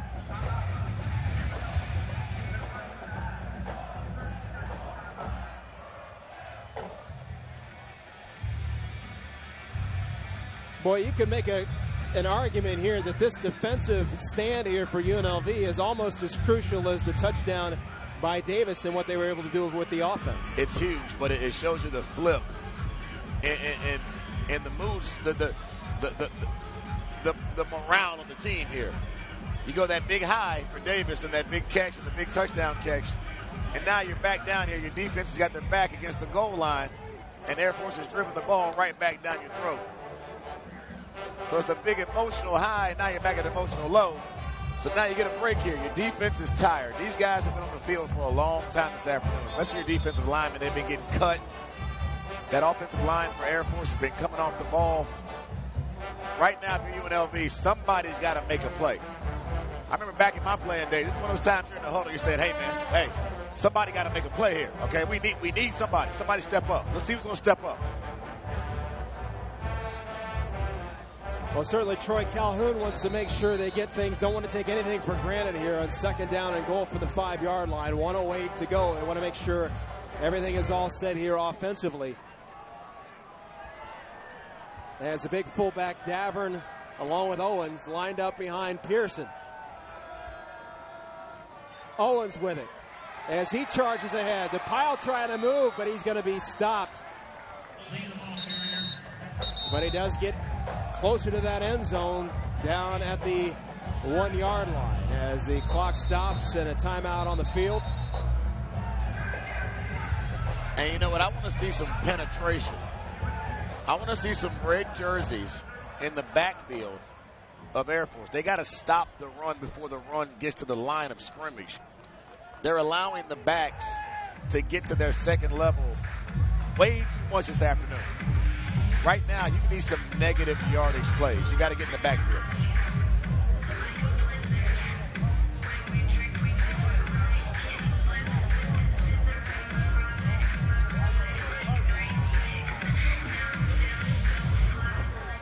Well, as we wait this time out here, you can forget about waiting and waiting to watch highlights from the Mountain West and around the college football world. If you want to see the best plays of the day on your own time, check out the Saturday Blitz for free, only on CampusInsiders.com. Air Force passing today, 95 yards. Some big grabs here, 59-yard, 32, 4 yards. But right now, they're in running territory, more likely than not, here on 3rd and goal. With 59 seconds left to go here in quarter number 2. Can UNLV stop him? Can the Falcons get in the end zone? Pearson, give to Owens, and he is in for the score. Touchdown, Air Force. And it's just so tough to stop this Air Force attack. You got just short yardage to go. I mean, it's nothing fancy down here. This is just man-on-man blocking, turn around and give it to Owens. Owens, the hometown boy, gets in front. I'm sure he's got his mom and dad. Got some folks in the crowd. He's trying to show out. But it's just so hard to stop this offense for 3rd and short or at the goal line. It's when you get yourself backed up on this type of offense, it's almost impossible to stop this Falcon attack. Well, we'll con it on once again for an extra point as we've got ourselves what's turning into quite an offensive performance here as these two teams with 45 points between them as Air Force coming into Sam Boyd. It's been UNLV who has a 2-game winning streak. They've never won 3 in a row against the Falcons. Air Force looking to improve on a 6-4 outing performance here in Las Vegas at Sam Boyd Stadium, and they are on their way. But we have seen throughout this season on a number of occasions, even Doug, the last time we were here in Las Vegas against Northern Illinois, a team that seemed to be for dead at 21-5. They were trailing the Huskies at halftime, came all the way back to tie the game at 28 before finally succumbing to the Huskies in that one, and they also came back a week ago. So 31-14 is nothing that's insurmountable for this UNLV football team. It's not insurmountable, but they've got to stop making that routine. You know, you can't live like that. And you're going to give poor Coach Halp a heart attack if you keep playing like that. You know, as an offense, sometimes they play in spurts. They come out and they'll look great on the drive, then they look just miserable on another drive. They've got to get some consistency and an identity offensively. Well, this is going to be Whiteley with another return here. He had an impressive one in his last attempt, brought it out to the 35-yard line. That's not so lucky this time on Orley's kick as he stopped at the 21-yard line. So 51 seconds to go here, and what we thought may have been the last offensive opportunity for UNLV on their last drive. Here they have 51 seconds on the clock to try to make something happen. Well, we know we're going to see some no huddle. So they're not going to eat time off the clock by huddling. Let's just see if Decker can get some throws to the sideline and get themselves at least in position to attempt a field goal. Hopefully get a touchdown for UNLV. Well, Davis passes. Oh, look at that. It's caught and pitched back to Shaquille Murray-Lawrence. Hey. And I'd have to look at that again. Was that caught and pitched? That's what you call an old hook and ladder play. That's the old hook and ladder right there. Hey, we practice this all the time. We never actually run it. He throws it to Davis. This is run to perfection. Defense never saw it coming. Picks up a big chunk of yardage. Well, he's able to get the first down and get out of bounds to stop the clock. Decker feeling the pressure. Nowhere to go, and he's going to be dropped. And you can't take a sack here. You can't get sacked. Now you got to burn a timeout. Ryan Watson coming up for the outside linebacker position to record the sack. As UNLV takes their final timeout here with 38 seconds remaining. You know, and right there, and these are the things, like I tell you, sometimes Decker looks amazing, and then sometimes he does things that your coach help you throw your hands up because Decker giveth and he taketh away. I mean, he looks fantastic when he scrambles and make a great throw, but in that situation, if you're Decker, you got to know, hey, throw it away. Do not take a sack. We cannot afford negative plays, and we can't afford to lose time off of this precious clock we have. But we're trying to put some points on the board before halftime. Well, I know the football fans here for UNLV trying to get excited here for the Rebels this season. In basketball, I know they're excited. And don't forget the Mountain West Network, powered by Campus Insiders, is your source for free exclusive college basketball games involving your favorite conference teams like UNLV, San Diego State, Larry Nance Jr.'s Wyoming Cowboys. Stacey Augman, one of the assistant coaches here for the Runnin' Rebels, are really excited. 9 new players, some top 10 recruits for the basketball program. They're looking forward to that as Decker's pass is thrown and incomplete, intended for Anthony Williams. As the clock will stop, bring up 3rd down and 14 with 32 seconds to go here in quarter number 2. And good coverage there on the back end. Looks like that was Dexter Walker for Air Force, a linebacker. You love when you see your linebackers that can get back there in space and stay with receivers and tight ends and running backs. Great play. Decker feeling the pressure, and this pass is thrown over the head of Murray Lawrence. There's some frustration here now. You got to take that was a screenplay designed for Murray Lawrence, but if you're Decker, you got to take a little bit off that. A little too much mustard on that throw. Take a little bit off of that. Now it's 4th and 14. You've got to punt the ball away now. You're not able to get even your team in field goal range. It's little things, and that's what we talk about. You got to find ways to win the football game. And you saw Decker show a little bit of that frustration there because he realizes that even if it would have been 4th and short, they might have had an opportunity to keep the ball moving. But now, like you said, Doug, you're a little too deep, a little too dangerous here to give the ball back to Air Force, knowing what they're capable of doing. Football's a game of inches, man, and it's little things. You know, take a little bit off that pass there. You give Shaq Murray Lawrence a catchable ball, he makes a guy miss. You got a 1st down. You throw it too hard, it's an incomplete pass. Now it's 4th and 14. You got a punt. That's the big difference in this game of football. It's about inches, and it's small things. Little things can lead to wins and losses, and the little things is what's been catching UNLV. It's their Achilles heel all year. They've got a really good football team, but the little things they're not doing correct is why they have won 2 games this year. Got to look at the band and their fatigues here and one of the Air Force bases, one of the many throughout our great nation here in Las Vegas. And Coach Troy Calhoun said when they can, they try to make the team and themselves available. As Yonkers punt, excellent. And that's perhaps one of the best breaks here for UNLV. Air Force isn't putting anybody back deep, and they're not coming after the kicker. They're just like, hey, pin us back. We don't mind a long field to work with. Well, they kind of dared him there, and good punt there by Yunker as it goes out of bounds to the 8-yard line with 19 seconds remaining. And we mentioned how busy the schedule is for these Falcon football players on campus. And like I was alluding to, when they go and travel on the road where there is Air Force personnel, certainly they welcome them to come out, try to take some time to spend with them,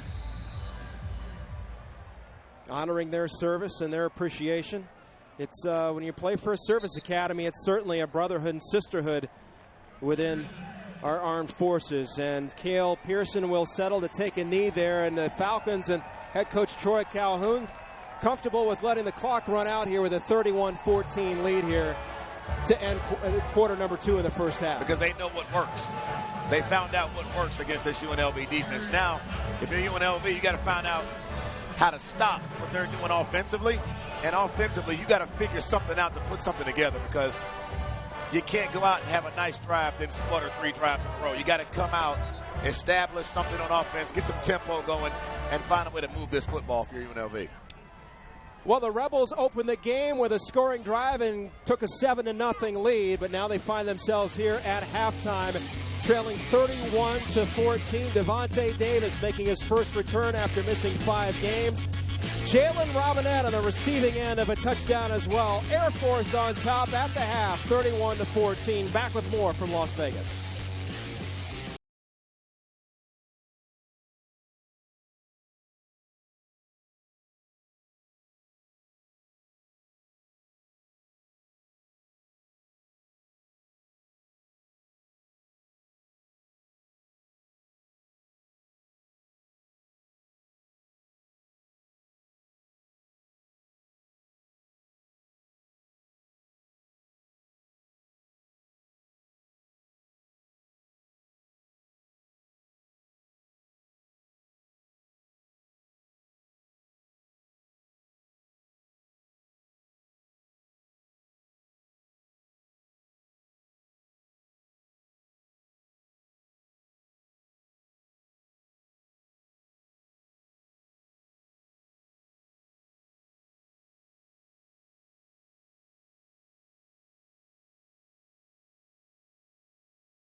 Hi, everyone. Welcome to the Halftime Report on Campus Insiders. We hope you're enjoying the Air Force UNLV game. One team off this week is the Nevada Wolfpack. To discuss the team in more detail, let's welcome in the voice of the Wolfpack, our insider, Ryan Radke. And Ryan, quarterback Cody Fajardo joins Colin Kaepernick as the only FBS quarterback to pass for over 9,000 yards and rush for over 3,000.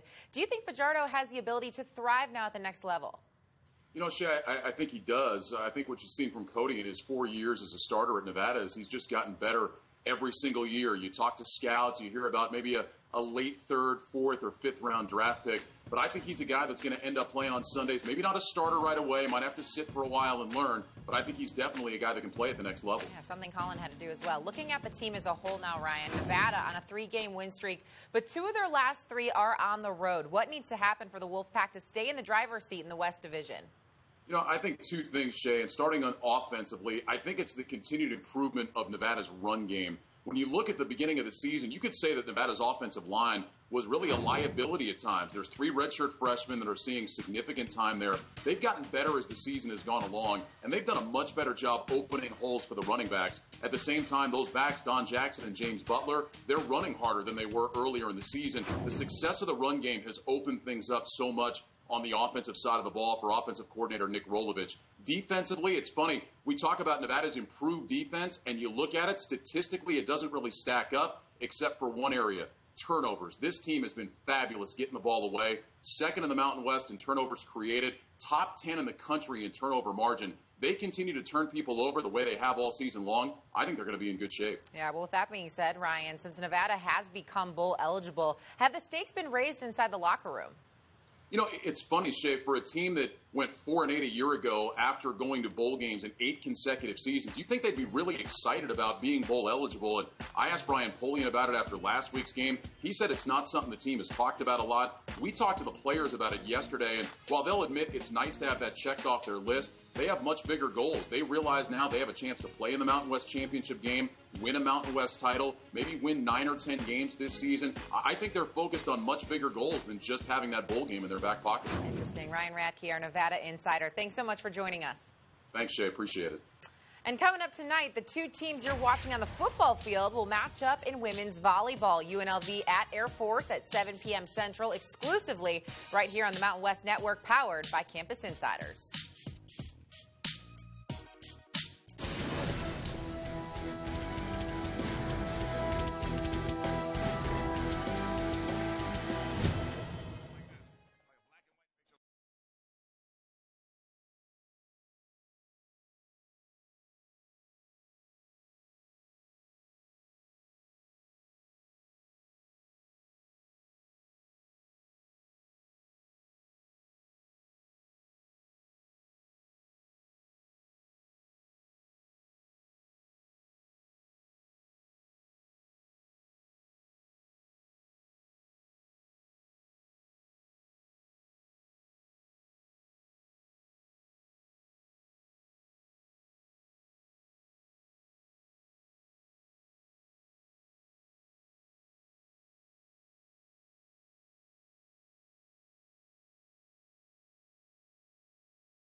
No shortage of offense here for Air Force as they lead UNLV 31-14 here at halftime. A team that has not won a conference game on the road this year. The Falcons trying to do that here at Sam Boyd Stadium this afternoon. Halftime here in Las Vegas. Ray Crawford back with you along with Doug Chapman. Doug, is this pretty much what you expected here in this first half? It's what I expected from Air Force, not what I expected from UNLV. A team, like I said, they've got 2 wins on the year. They got to win 4 more to get bowl eligible. You're at home. You got to come out with some fire.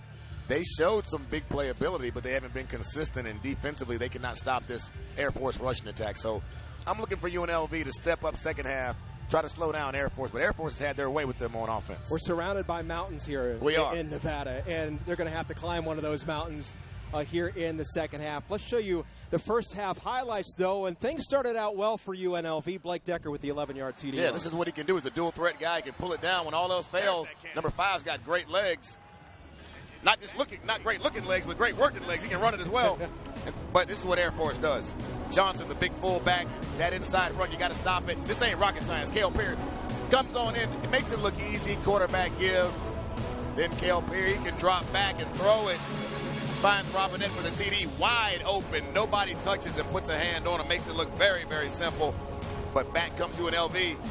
Missed the last 5 games with a wrist injury. He's back, Mr. Devontae Davis. Huge kick, sets himself up. Great route, great hands for the touchdown. But backstorms Air Force. Owens takes it in. And I tell you, that's what they've been able to do, is run the ball with efficiency. They've kept themselves out of 3rd and long. UNLV has not found a way to stop the run consistently. They're not penetrating and getting to the backfield, and Air Force is able to fire off the ball. They're pitching the ball well off the perimeter. The fullback play is working, and then they lull that secondary to sleep. They throw it right over their head. UNLV's got to figure something out during halftime to stop this Air Force attack. Well, the Rebels came back. They were down 17-0 to New Mexico last week on this field and were able to come all the way back and narrowly lost that football game to the Lobos. So they certainly have that in them, and we'll see what Bobby Houck draws up for the team here in the locker room at halftime. Still more to come here from Sam Boyd Stadium. We'll take a look at some of the highlights. We're at the break here in Las Vegas. Air Force up 31-14.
Well, I think everybody here at the weather here today, Doug, in Las Vegas, everybody's a winner here at Sam Boyd Stadium. Under 81 degrees, sunny skies, picture perfect. I know these Rebel fans, though, would like to see a better score on the scoreboard than what it is right now, as the Falcons on top 31-14, trying to avenge back-to-back years of losses to the Rebels. And a look at the first half statistics here, Doug.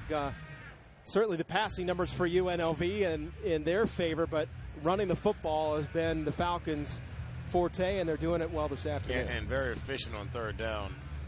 6 of 8, time of possession. They're going to always almost win that battle because they run the ball so much.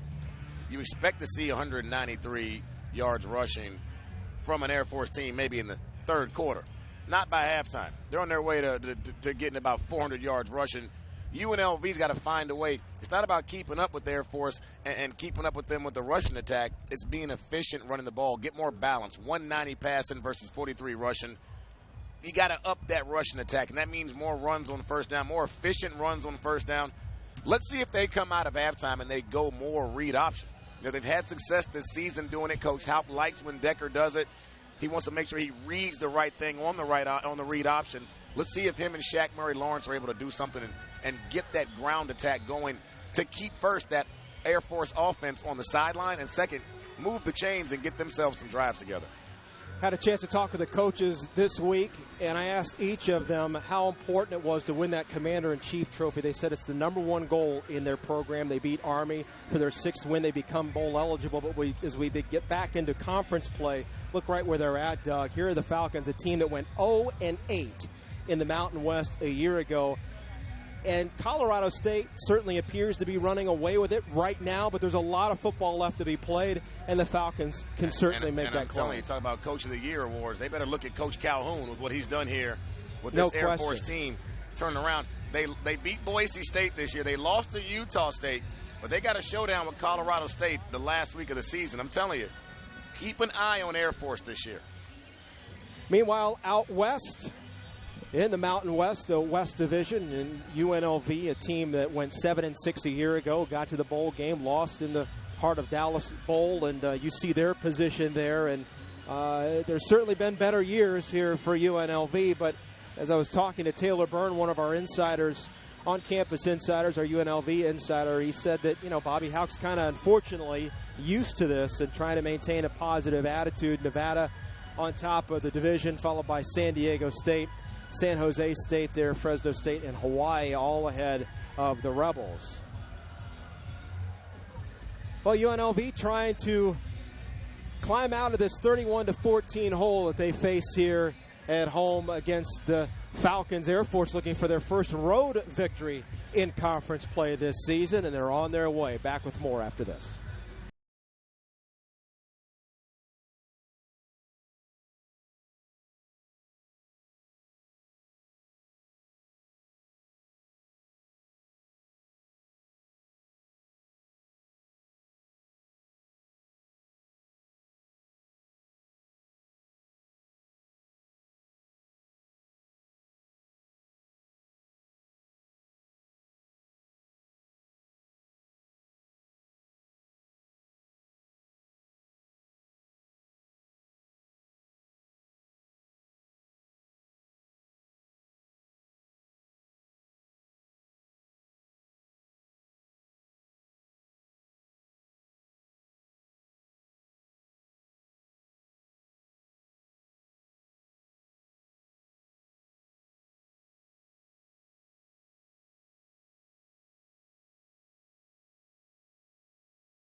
The Air Force Falcons have returned to the field in time for the start of the third quarter. Still awaiting the Rebels to take the field here at Sam Boyd Stadium as they trail 31-14.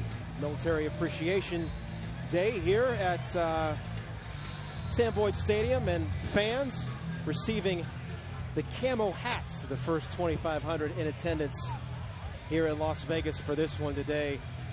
And they could have asked for better weather for this one.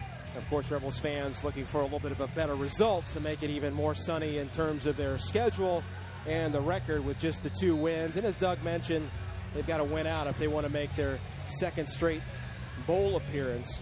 But Bobby Hauck is really just focused right now on improvement. But as we take a look at what remains here for the Rebels, again, coming into this game at 2-7, they'll hit the road for BYU next Saturday. And then they make that long Pacific flight out to Hawaii before finishing up with a battle for the cannon against Nevada. And that's going to be at home. And they were able to get that victory a year ago and win the cannon and bring it back for UNLV.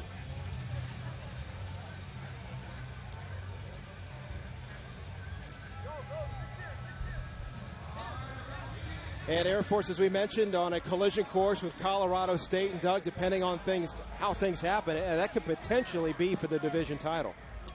Absolutely, and I said it and I meant it. They look at these Coach of the Year candidates. You've got to look at the job Coach Calhoun has done here with this Air Force football team, the turnaround. With what they've done, and not just, usually turnaround take about 2 or 3 years. What they've done in just one season, getting this thing back on track. And I tell you, like I said, they beat Boise. They lost the game to Utah State. They got Colorado State, who's a hot team now. A lot of people looking at Colorado State as a team that could crack that top 25, that college football playoff top 25. They're a little surprised. Yeah, they're hovering around. There's a few weeks ago, they're a team that's kind of on the outside of that thing. So, Air Force they're playing for a lot this year. Already bowl eligible, but there's a lot more to play for. They missed for the first time under Troy Calhoun an opportunity to make it to the postseason. Did the Falcons a year ago. And they lost, we should also point out, for those who follow Air Force throughout the season and are fans, you very well know what happened with Cale Pearson a year ago.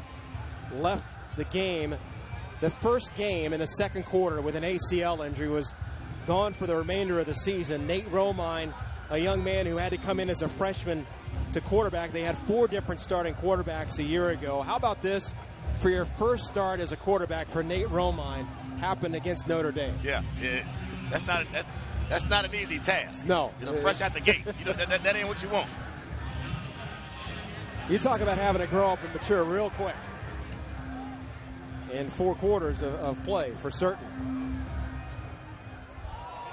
So Air Force won the toss. They deferred here to the second half, so they will start this third quarter with the football as the kick is fielded and run out of bounds. So good field position anyway to start the second half for the Falcons as they try to build on a 31-14 lead. And this could be a very telling drive here, especially for that Rebels defense. And that's one thing you don't want to do, is give this Air Force Falcon offense good field position. I mean, this ain't great field position, but this is better field position than you actually want a team that can move the ball like this that you want to give them. Well, Pearson will roll and has some room across the 40. He's going to be near the first down marker and down at the, looks like the 43-yard line. He's going to be close to that first down, and they're going to give it to him and move the chains. And once again, a lot of college football teams run the spread. They run the option. They spread you out with the option and give Cale Pearson a lot of running lanes. He picks up yardage just like that. Makes it look easy. Well, this is Shane Davern. Looked like he slipped a little bit and picked up, though, a couple of yards, bring up second down and 8.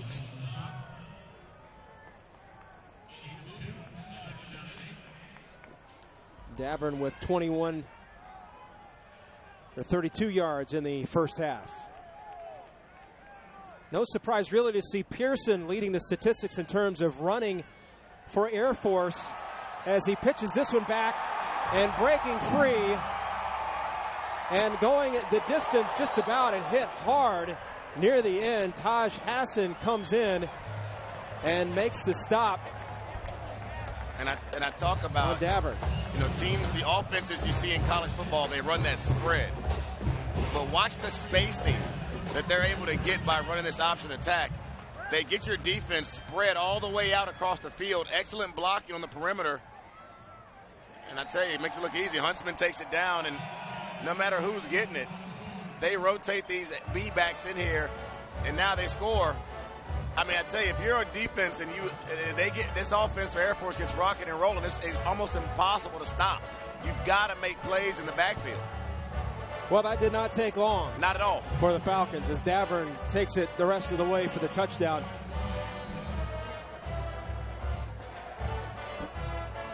Will Conant on again for the extra point for the Falcons to try to tack on one more, and it's on its way and good. 38-14 now, Air Force. And I tell you, once you get down in there close, it's almost impossible to stop that inside veer to the fullback. And Davern's 245. That must have been his weight week 1, because he's a little heavier than 245. He certainly is. Yeah, he's bringing about 250, 255 with him, and once he gets moving, he's falling forward every single time. You ain't taking that big fella back. Well, Drive goes 4 plays, 67 yards. Davern on the 2-yard rush for the touchdown, just a minute 12 off the clock. And you look how Air Force stacks up in the conference. Sacks allowed, as we mentioned, coming into this game, only allowing 8. That's the best in the Mountain West, 11th best in the nation. One of the top rushing teams in the country as well. 3rd in the league in total offense. And they're the least penalized team in the Mountain West. Discipline, man. You got a team full of disciplined young men. And I tell you, they execute their offense and their defense to a T. Hard-nosed football team. You got to be prepared playing this Air Force squad. Well, Drew Orley's had a couple of touchbacks go out of the back of the end zone. This one, though, will be brought out. It's going to be Keith Whiteley. And Whiteley with a nice return across the 25 before he is stopped at about the 30-yard line. Whiteley's trying to make something happen, you know. He knows his team needs a spark. A lot of guys that get that in the end zone and kneel that bad boy down. Not when Whiteley said, I need something to happen here. Make something happen. Well, a lot of times, as we mentioned, we did see him in the second quarter. But, you know, when that's your only opportunity is on special teams, these guys really want to make a difference if they can. Do what you got to do, brother.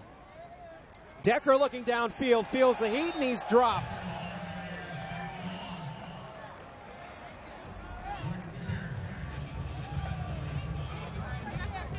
Jordan Pierce with the tackle. Yeah, man, Jordan Pierce, team's leading tackler. He is very, very active. You know, Decker's got to either get that thing away or they got to protect him a little better. Help your quarterback out. Decker feeling pressure again, rolls to his right, throws across, and let's see if that's going to be complete. Micah Mataele with the reception. Yeah, good job by Decker stepping up and avoiding the outside rush pressure to his right. Finding Mataele. Good job by him now. Hold on now. They better hurt and run a play. That was close. And they're able to do it and get the snap and the play off. As Devontae Boyd on the reception and a first down here for the Rebels. Pierce in on the stop.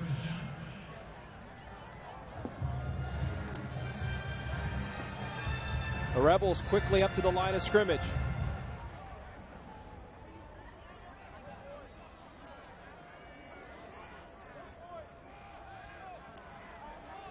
Decker with time to throw, looking deep down that right side.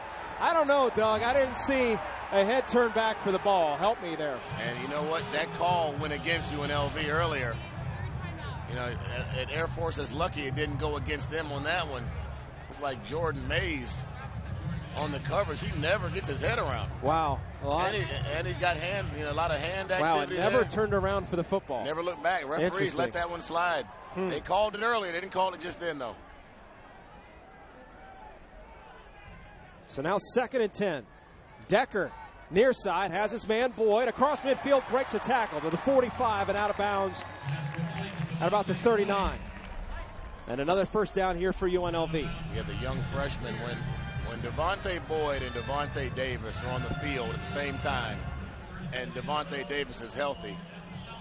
I don't envy the task of having to stop those two guys. Well, you kind of have to pick your poison. Pick a Devontae. Pick one of them.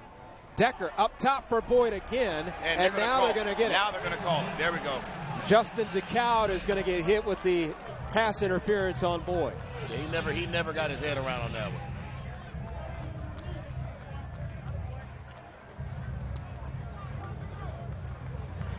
Do they get another look?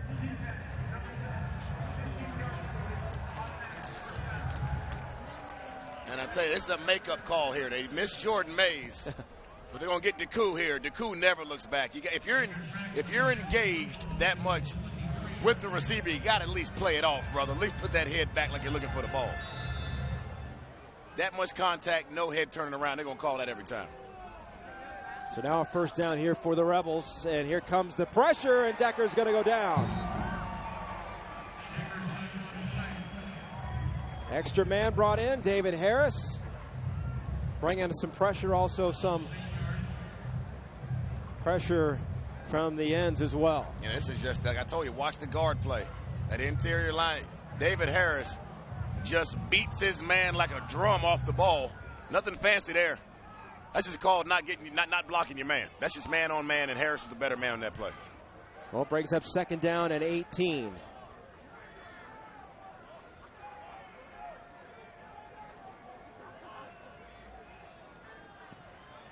Decker looking for Davis, and some more pushing and shoving. Bobby Houck's got his hands in the air. Well, I guess until they get in a habit of continuing to call it, they're just going to continue to play that tight. Well, what they're doing is they're missing one and they're calling one. So the next time they do it, they're going to throw the flag. They missed that one. Let's see if they call the next one. That was pass interference. I'm sorry. Now brings up 3rd down and 17.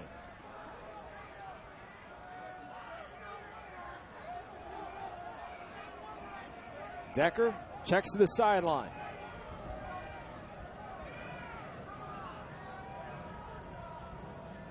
To the right side.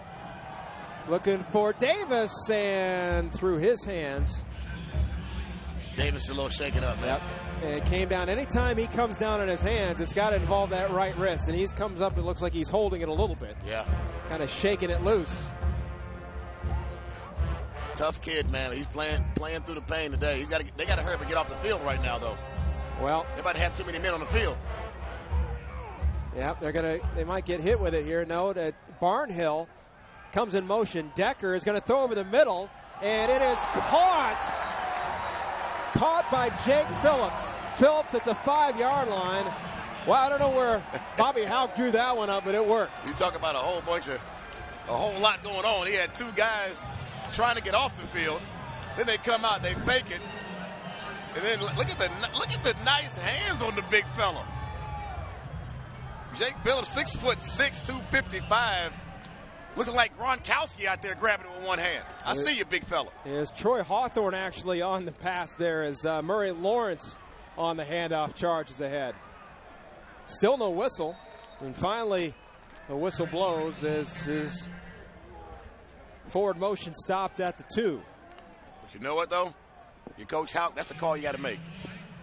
You're down 38-14 at home. You won 2 games this year. Why not? Why not make that call? You got to call that, and it works for him. Good call, Coach Houck. Now 2nd down and goal. Decker looking in the end zone, and it is over the outreached hands of Davis. And you know what, Decker? You don't got to put that much mustard on that. Your guy's bigger than their guy. Put it up. Let your guy go up and get it. Put it up, back shoulder. Put a little air on it. Take a little steam off of it. Let your guy go up there and get that ball. Little things. Those are the little things that, trust me, they'll work on it. They're going to be a much better football team. Unfortunately, 81 won't be here next year, but they'll be a much better football team next year. Well, the handoff to Murray Lawrence, and he's going to be stacked up and dropped. Alex Hansen, the first to meet him. And Jordan Pierce there as well. And it's that inside. They try to run that inside run. I would like to see Decker ride Shaq Murray Lawrence, ride that belly, hold it, and then pull out, keep it around the end, man. You know? Well, we've definitely seen his ability to run with the football. And the pass to the end zone is tipped, and is it caught? Oh, my goodness. They're going to call that incomplete. Well, he went out of bounds and came back in. Wow, I'll tell you, the officials are going to talk about this one. Let's look at this again, Doug. What in the world? So he tips it, goes out of bounds, and it comes back in. Oh, my goodness. Oh! Wow. The touchdown that almost was for UNLV. Wow. Now, Ray Crawford, I've played football at every level you can play it at. And I've called football for a long time, and I've never seen, ever seen that play happen, something like that happen ever. How about that? Now, Bobby Houck, boy, he needs a break here. He's trying to make his case. Right on the ruling on the field is incomplete. Air Force on top.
Back here with you at Sam Boyd Stadium as Air Force leads UNLV 38-14. Cale Pearson has that Falcons offense back on the field. You get a look at the other games on the schedule here in the Mountain West today. This is Davern with the handoff along the left side, and he's able to drag the pile for a gain of a couple.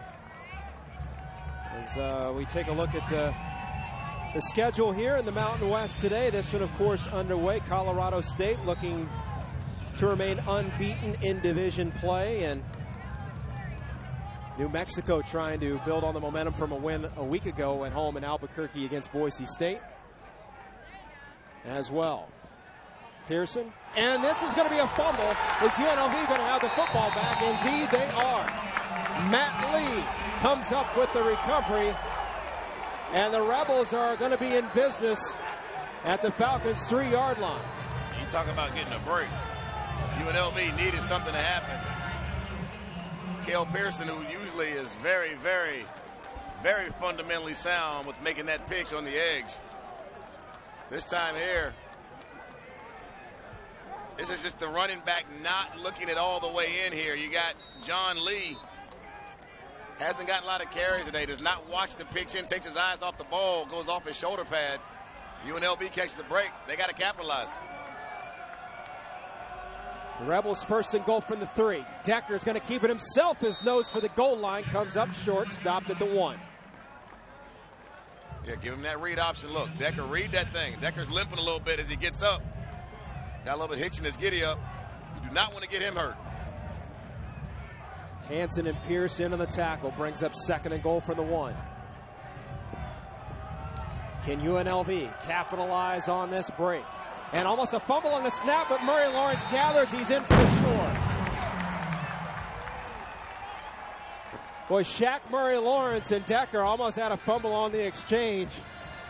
But Murray Lawrence able to regroup and gather it, take it into the end zone. We got to see this again. Decker gets the snap, bobbles it right into Shaq Murray Lawrence's hands. Shaq Murray Lawrence bobbles it, but keeps going forward. Bobbles it into the end zone before a touchdown. I don't think anybody actually had the ball in their possession for too long on that play. Well, they'll take it. Leyva on for the extra point. Snap and hold are good. And so is the kick. Well, the Rebels showing some life. Capitalize on a turnover inside the Air Force 5-yard line. Shaq Murray Lawrence in for the score. Air Force still on top, 38-21.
Shaq Murray Lawrence gets in the end zone, and these UNLV fans have something to cheer about as the Rebels trying to mount a comeback here in the third quarter, trailing at 38-21. Ray Crawford along with Doug Chapman. Glad to have you with us here in the Mountain West Network, powered by Campus Insiders.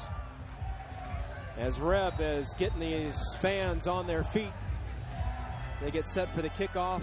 John Lee and Devin Rushing, two of the deep men here for Air Force. Jonathan Leyva has it teed up and kicks it off, and this is going to be Lee at the 10, across the 20, and he's going to be brought down at the 25-yard line. So some good momentum here. The only turnover of the game, and the Rebels able to capitalize, get in the end zone. Yeah, they're capitalizing, and you said some good momentum. Only thing is UNLV's not able to ride that momentum. They get it, they give it right back. Let's see if they can ride that momentum wave on defense now. They created a turnover earlier. Let's see now if they can get Air Force in a 3-and-out situation or create a turnover, give their offense the ball back, force Air Force to actually punt the football. Well, they certainly could use a stop. Air Force efficient on third downs in the first half, and they continue to do it here in quarter number 3 as well. Pearson, and he's going to keep it himself. Poor choice as he gets tackled there. Brandon Willis chases him down. And sometimes it takes a while. It takes a half sometimes to figure this thing out, to figure out this triple option attack. Looks like UNLV's got some guys now that are starting to figure it out, making plays. Well, a lot of times you want to see defensively how they perform on first and second down. When it's third and short, third and manageable, that's when it's going to be difficult. And out of the backfield here is Owens, who runs ahead for about 5, but it's going to be a 3rd down and 9. So here is a situation in UNLV's favor, one would think, defensively. Yeah, 3rd and long. Now you got to tell your DBs, keep your eyes open. But you also got to tell those inside linemen, they'll run that fullback give because they've been getting good yardage on it. So be careful of that as well. They're in the shotgun right now. Watch them throw it on 3rd and 9. Important 3rd down here for Air Force and UNLV. Pearson runs. He's going to be dropped, and Air Force is going to have to punt. This is the first time they punted all afternoon. This is the punter for Air Force. Hope those hamstrings are stretched out because he hadn't worked all day. Well, he gets stopped there by Matt Lee. And the guy coming out to punt is a guy who has been warmed up. He's been kicking a lot today. Their place kicker and punter is Will Connick. This is his first punt. Yep, it sure is.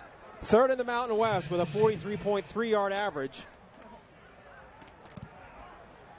And this is a good punt downfield, and it's going to go out of bounds. And so the Rebels will come out in business at the 34-yard line as Blake Decker and the Rebels will try to take advantage of what was a 37-yard punt. UNLV trying to make it a game. They still trail, though, 38-21.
Well, when the latest college football playoff rankings are released Tuesday night, make sure to check CampusInsiders.com for expert analysis, exclusive interviews, and the inside scoop from insiders from coast to coast. That's Tuesdays on CampusInsiders.com.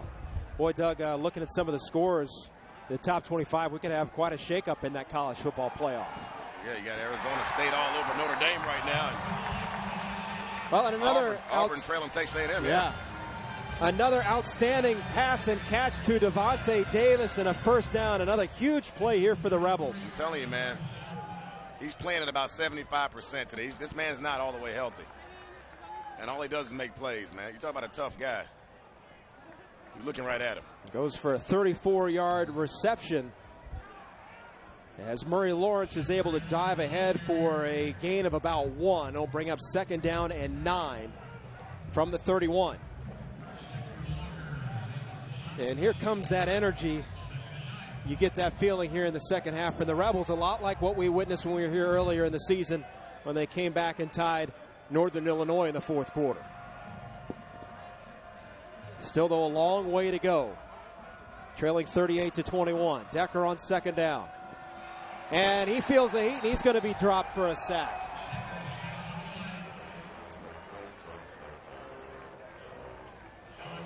Dexter Walker.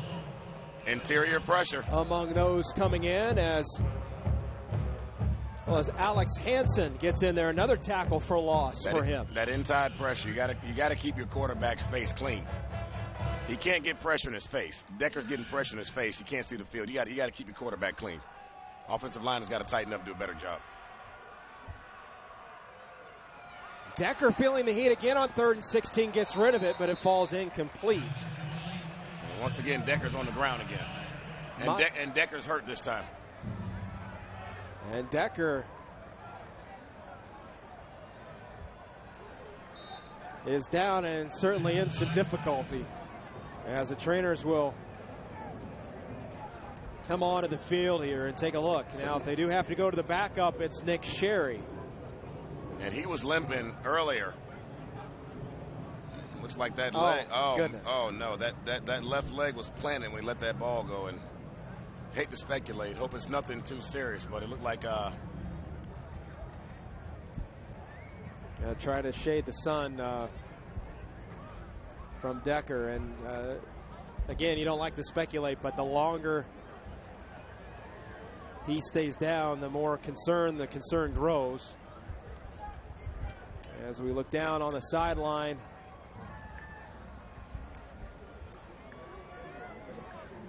you see who they're looking at, and it looks like Jared Lebowitz is actually the quarterback with the helmet on, warming up on the UNLV sideline. As we got another look there, and we certainly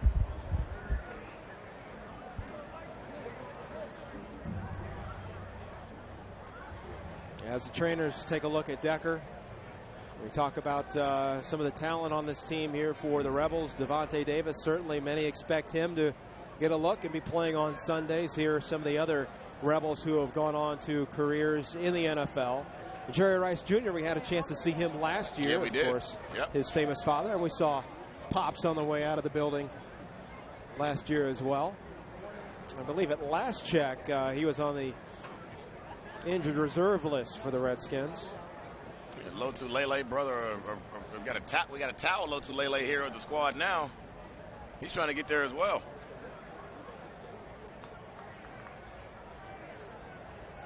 As Bobby Houck remains on the sideline. Again, we look down on the field, and it's Lebowitz who has the helmet on, 6'4", 195-pound redshirt freshman from Burlington, Vermont. Originally went to high school, though, in California. And Decker is up on his feet, but will limp off with some assistance. But you know what, though? It's good to see him even putting weight on both of those legs with the shot he took, you know? Because that could have been a lot worse. I've seen a lot worse situations happen when a guy gets pinned up like that. Well, we certainly hope nothing but the best.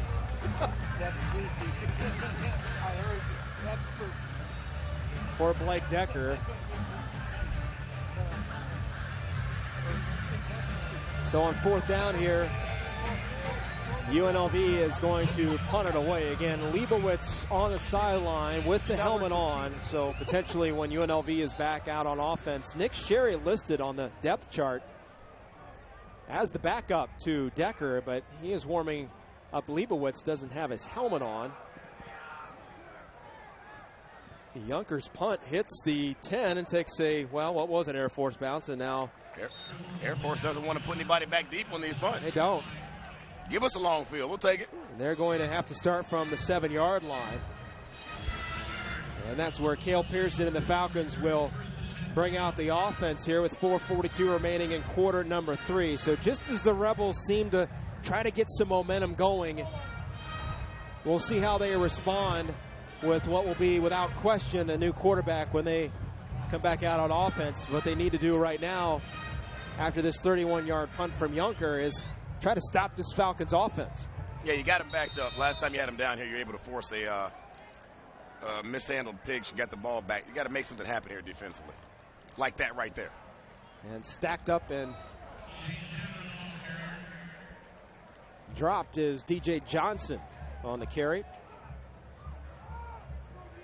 I'll tell you one thing that Air Force is so good at, these type of offenses, just eating this clock up. Clock is steady ticking down. Inside 4.5 minutes now.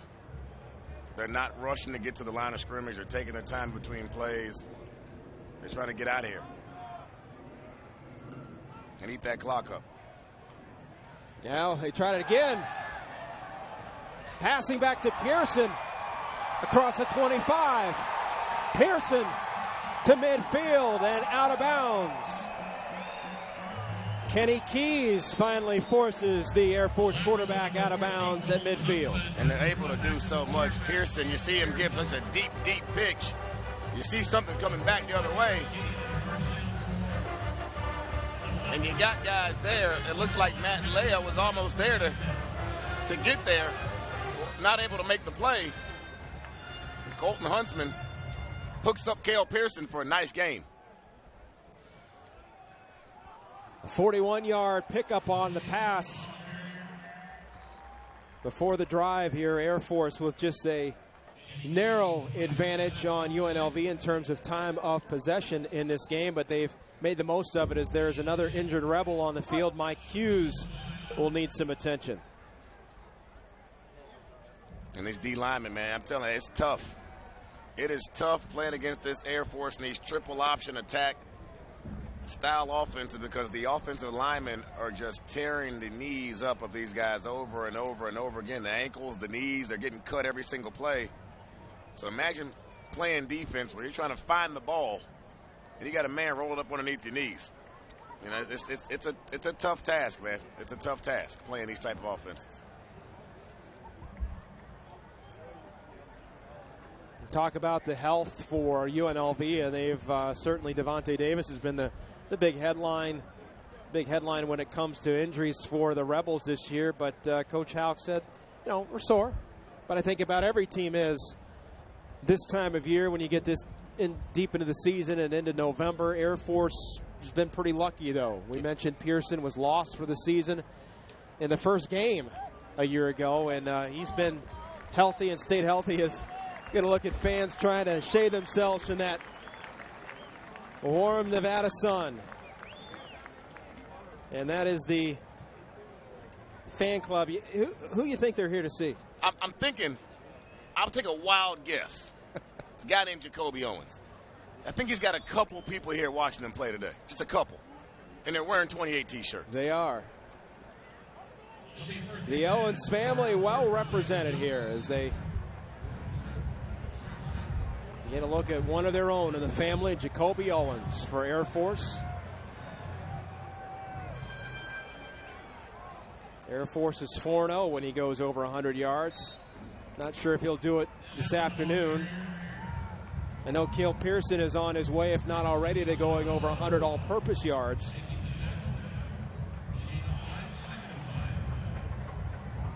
So it looks like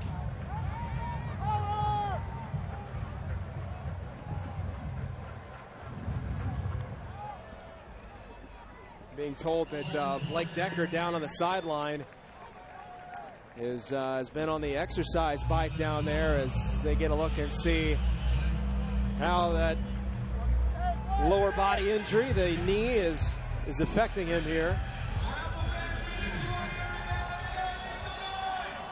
Pearson and the Falcons on 3rd down and 2 And still on his feet, no whistle blown yet, and good for the first down. So Air Force is able to move the chains and continue to maintain possession, and they'll wind that clock up and keep it going here. 2:24 remaining in quarter number 3 and a 38-21 lead. Look like big Davern, number 43. Shane Davern, I tell you, like a bull in a china shop when he gets the ball, man. Like a fight breaking out down there. He's not going to stop that big fella from going forward. Davern gets it again over that left side and charges ahead for a couple of yards. So we get to 2 minutes. Clock still winding here. So third down and second down rather and 6 for Air Force. We're going to look at Kenny Keys, 6'4", 190-pound junior. Free safety for the Rebels, and they have been tested this afternoon as some of these runners get second and third level. Owens nowhere to go as Pearson decides late to pitch it, and Kenny Keys makes the stop. I'm not sure that was a pitch. That may have been a pass. It looked like he passed it forward a little bit, yeah.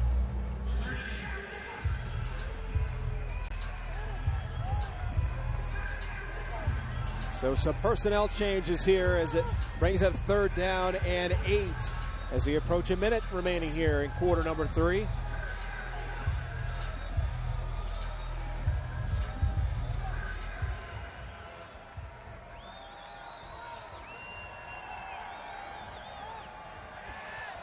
Pearson passes, pass is caught and dragging defenders toward the goal line as Jalen Robinette.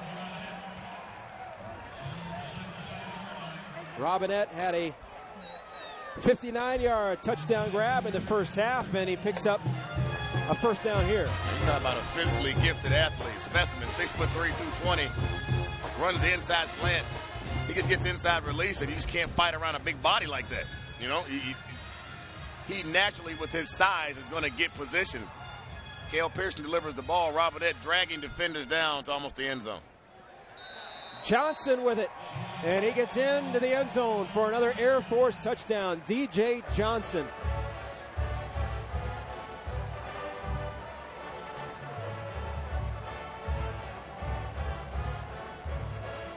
These fullbacks for Air Force, man, when they get going forward, nothing is going to stop them and take them back. If they got to get 2 and 3 yards, they're getting 4 and 5 yards. DJ Johnson, big 230-pounder, gets north and south. Wrap that ball up, gets in the end zone. I see you, big fella. Will Conant on for the extra point.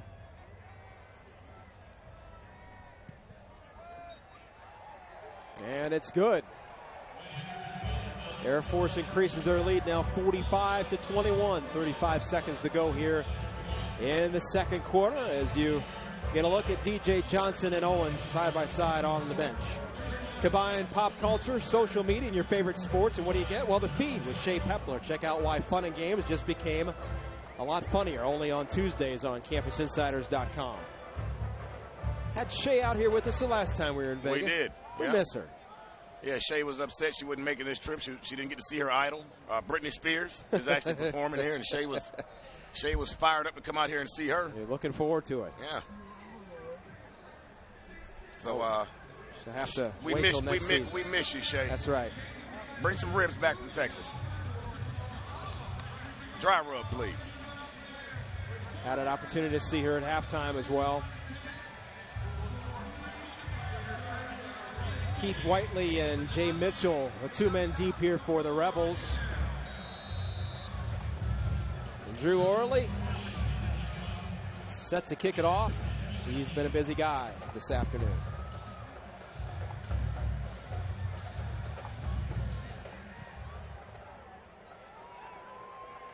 Whiteley about 5 yards out of his own end zone. He's going to bring it out.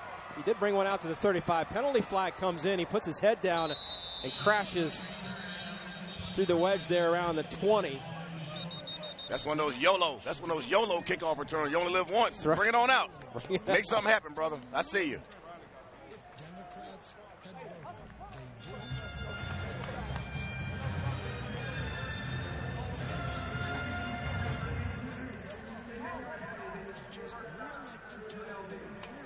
And the call is holding against the Rebels.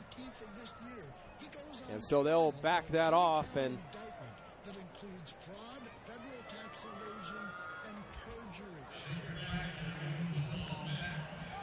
we get a look down on the field, and the new quarterback is indeed Jared Leibowitz. In for the injured Blake Decker. Shaq Murray Lawrence with him in the backfield. And a penalty flag. And some movement.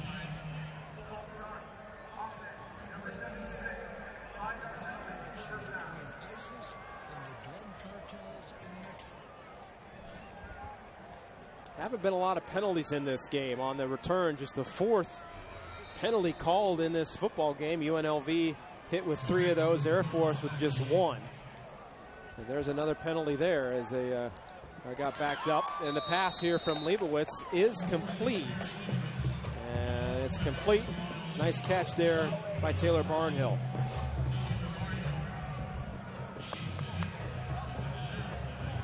That's the way to get your guy warmed up. Barnhill, a former quarterback, played linebacker and quarterback before making the switch to tight end in 2012. And Leibowitz's pass overthrown by about 5-7 yards, intended for Devontae Boyd. Well, hey, you know what? Jared Leibowitz ain't shy. Redshirt freshman from Burlington, Vermont, coming out slinging it early. You know, it's a tough position to come in off the bench, down. But hey, this is where you learn, young man.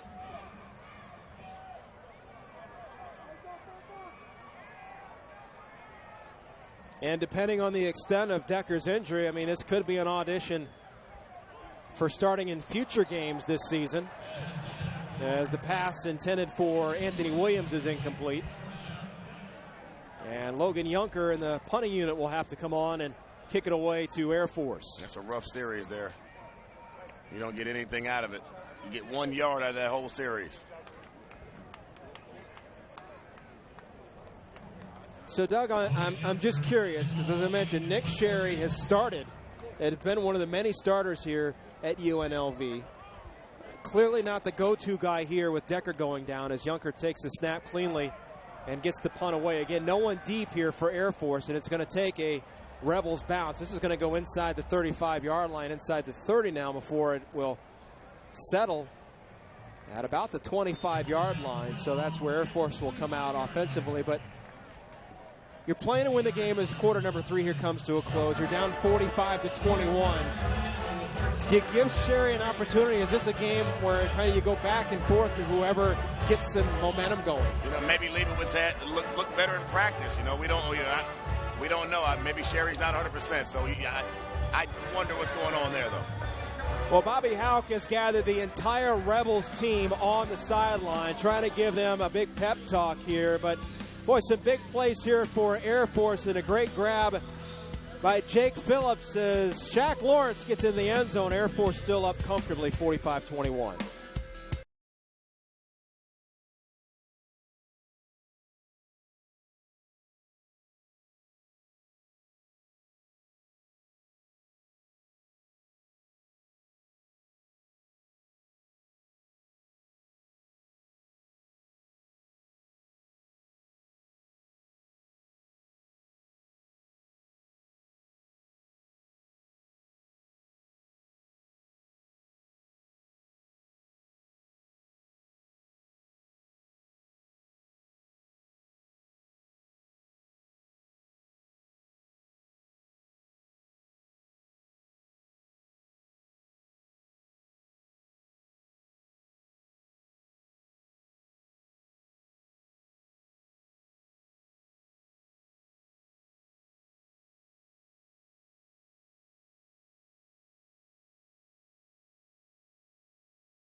Well, the Rebels dance team trying to get the fans going here for the start of the fourth quarter. A long way to go here for UNLV as they trail Air Force 45-21. The Falcons moving quickly here, taking a snap as we return here from break as Cale Pearson pitches it back here to Owens around the right side. He's got room. Can Owens break free? Nothing but green in front of him, but he is brought down. And he is caught from behind and tackled by Torrey McTire. And I tell you, got his fan section. They're going crazy right now. Owens gets out. Excellent crease. Gets into the secondary. And I tell you, those big chunk plays, man. Air Force lives by those. A 55-yard pickup for Owens. Pearson keeps it himself. One man to beat, stays on his feet on that far side, but is eventually tripped up as Mike Horsey gets a hand on it. All right, good story for Mike Horsey, a former walk-on who's turned into one of the captains here for Bobby Hauck's Rebels. And one of the top players on this defense as the handoff stacked up and stopped. Air Force this afternoon with 355 yards rushing. UNLV with just 27 yards on the ground. Yeah, Air Force is having their way with the ground attack here. They're still about, though, Doug, on the fumble. Ball on the ground and able to recover. Matt Gallen with the recovery. And the only thing that stopped this Air Force rushing attack is themselves. Cale Pearson delivers the pitch. It's a little bit low. Not able to bring it in. Lucky he was able to fall back and get on that football. Last time we saw that, UNLV recovered it. 355 yards for Air Force rushing, still, as though we mentioned that they're averaging 382. So 34-yard field goal attempt here from Will Connett. We haven't seen him kick a field goal in a while. He's had a lot of extra points here this afternoon. His first field goal of the game came back in the first quarter. At a timeout, Air Force,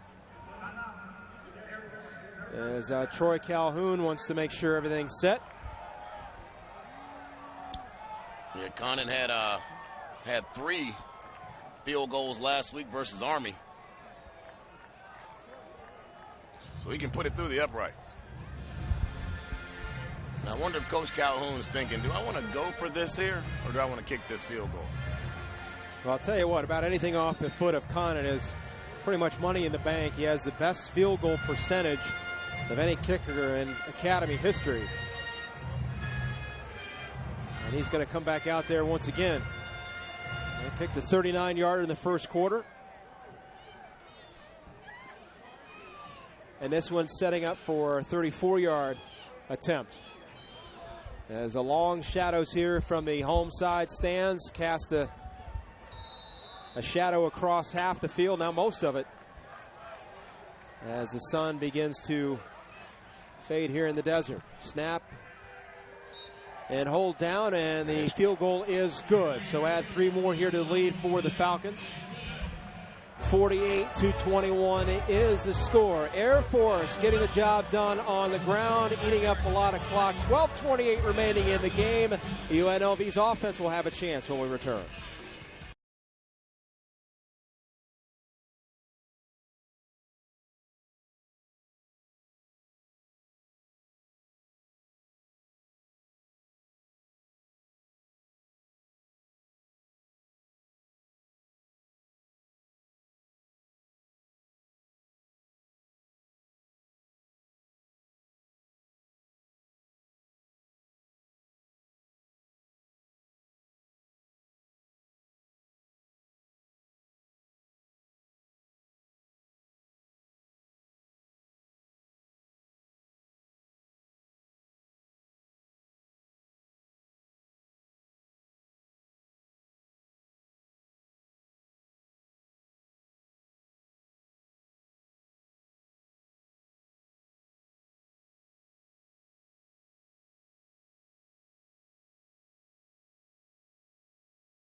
Well, back here with you from Sam Boyd Stadium in Las Vegas. Picture perfect day to come out and watch a football game here in Nevada, and plenty for Air Force fans to cheer about in this one this afternoon, as the Falcons at 6-2 look to be in position to improve to 7-2 with a comfortable 48-21 lead here with 12:28 remaining in the football game. Keith Whiteley and Jay Mitchell, the two deep men to receive for the Rebels. Drew Orley has it teed up for the Falcons. And this is Whiteley at the 15 of the 20. The 25, and finally brought down at the 29. Whiteley's had the most success returning the football on the kicks. Help me, Doug, with a little bit of the strategy. Why go to a guy that's proven he can bring the ball back to the 35, if not potentially break it? Why not give a guy maybe that's not been in the game as much in Jay Mitchell, why not kick it to his side? Is it a coverage issue, or is it they just feel more comfortable? Well, sometimes Whiteley's the guy. He's got the hot hand when the returns, and sometimes it's easy when that ball's in the air for the guy you want to get the ball to set himself up underneath it. So it's wherever it goes, unless it goes on the complete opposite side of the field, Whiteley's going to get it. I guess I'm wondering why they're even kicking it to his side. Yeah. We got a roughing the passer, it looks like here.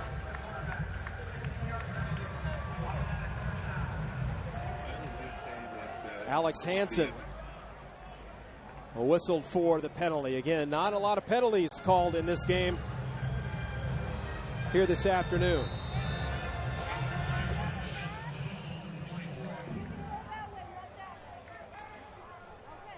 Air Force only averages 4 penalties a game.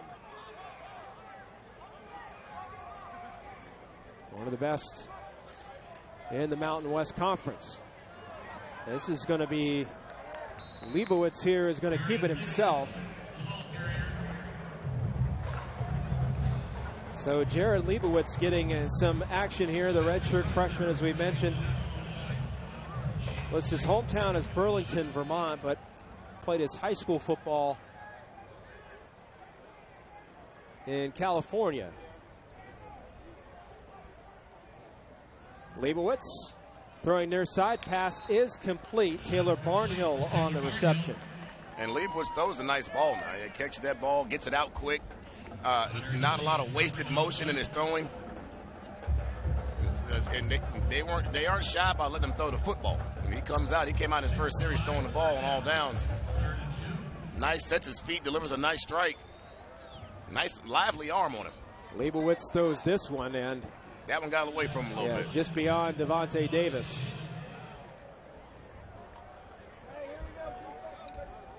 And actually, they had something there because the safety was so far inside. If he'd have hit Davis on the slant, he's able to break the tackle of the covering corner.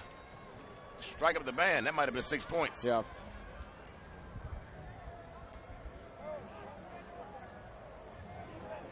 Well, sort of good news, bad news in terms of the offense here for UNLV. They get the return of Devontae Davis, but can't seem to stay away from injuries as Blake Decker goes out of this game with obviously a leg injury. As it's Keith Whiteley on the carry, and he gets stacked up, but not before getting the first down.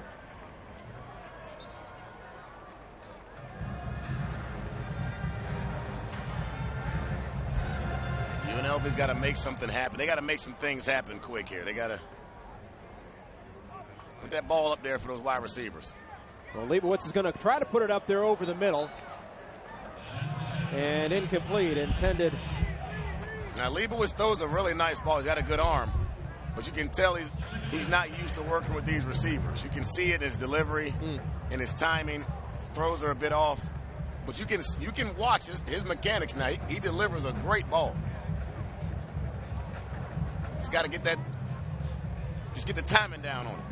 Mata L.A. was the intended receiver there. So now 2nd down and 10. Leibowitz getting some valuable game playing experience here in place of Decker. Over the middle, and that one's going to fall short. So unfortunately, what we're witnessing here is some difficult situation here for Leibowitz, and you know, it's like what we talked about with head coach Bobby Houck. When they lose key players, it kind of exposes some of the depth. And although Leibowitz is getting some valuable playing experience right here, as they're going to 3rd and 10 here, he's been able to show some positive signs by delivering a couple of good passes. This one is going to be a little bit short. And diving for the football is Devontae Davis. He's unable to come up with it near that first down mark. Now, do you go for it here? You go for it. Well, I would say yes. Yeah. 10:55 remaining here in the ball game, down 48-21. Let's see how your young quarterback responds in a 4th down situation. Got a lot of time to play here ahead. It's the future at the position, undoubtedly, for UNLV. Give him a shot, and this pass over the middle, a little too far for Mata LA. So Leibowitz will come to the sideline, so will that offense as they turn it over on downs. Air Force will get the football now. And this could be an opportunity for them to kind of mix in some and get a look at some new guys. If you look at the season statistics, they've been in this position before where they could get a look. Troy Calhoun could rest some of his starters and get some other guys in the ball game. Yeah, those are the luxury situations as a coach, when you can go on the road and be up by enough where you can get your twos in there and get some experience. It's like they're going to do just that. It's like a new quarterback's coming in now. They got Nate Romine out there. Nate Romine, yeah, he's in now. So Nate Romine in at quarterback now. Here's the handoff to Davern as he spins forward and is stopped. It looks like he may have got back to the line of scrimmage.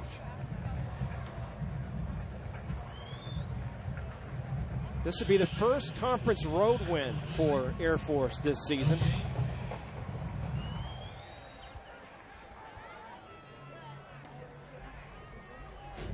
They've been having a lot of success here, and they went on the road last week, beat Army, an impressive victory to get the Commander-in-Chief trophy. They say that's the #1 goal. The top goal, one of the first ones, is to win that Commander-in-Chief trophy. They were able to do it with wins over Navy and Army this year as Owens goes to the left side for a gain of 1 to bring up 3rd and 9. They become bowl eligible, so they'll be back in the postseason. And a win here today would improve them to 3-2 in conference play. An impressive 7-2 overall, all things considered. I mentioned the defensive turnaround they made from a year ago.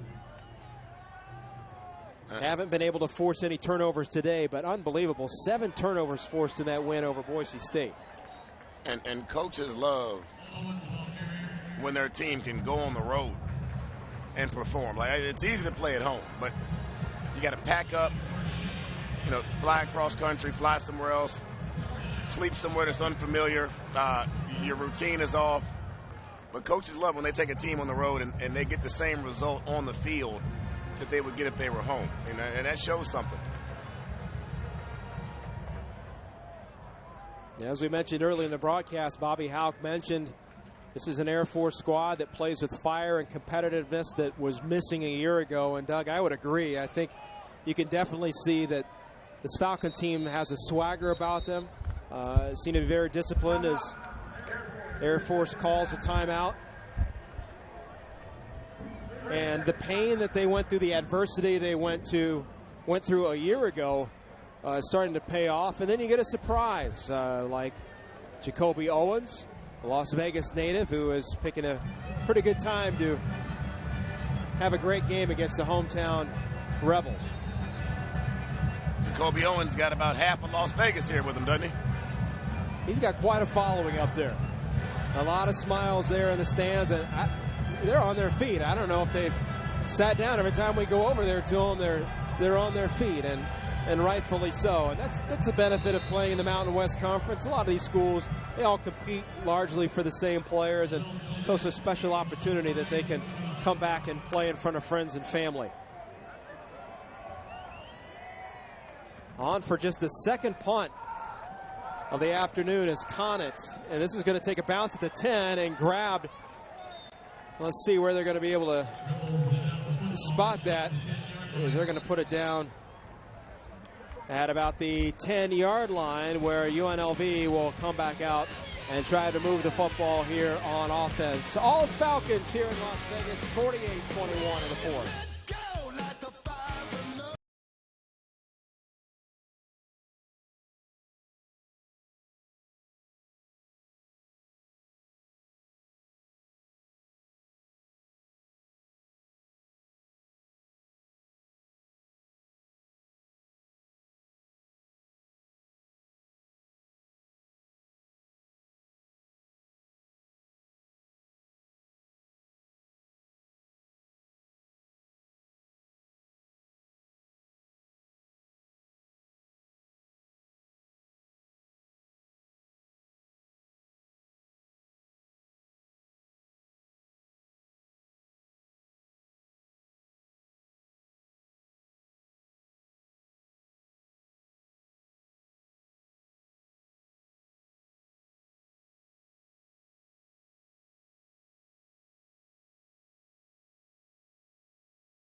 Back here with you from Sam Boyd Stadium. Air Force with a comfortable 48-21 lead. 8:38 here in the fourth quarter. You know, the academies, you talk about what it takes to go to West Point or to Navy to Air Force, and the physical and mental demands placed on these young student athletes and the service they have to go to after the commitment they have. And you look at the academic success rate, and Air Force leads all the academies. They lead the Mountain West in that department as well with the GSR. In other words, 90% of the recruited varsity athletes that enter the academy during a 4-year period from 04 to 07 either graduated from the academy or left academically eligible. And remember, these are the young men and women that they defend our freedom, and they play football. So I mean, they got a lot going on. They got a big plate that they're dealing with on a daily basis. Yeah, that's for certain. Their day is full. As Leibowitz showing off his arm there, some good arm strength from the young redshirt freshman. Yeah, he's got arm talent. He's got to fine tune it. Right. You know, I mean, you can see it. I can look. I mean, he stands tall in the pocket, delivers a nice ball. But on the same side, you can also see that his timing isn't there. The timing isn't there. He's got the mechanics, but the timing is clearly off because he hasn't worked with these guys.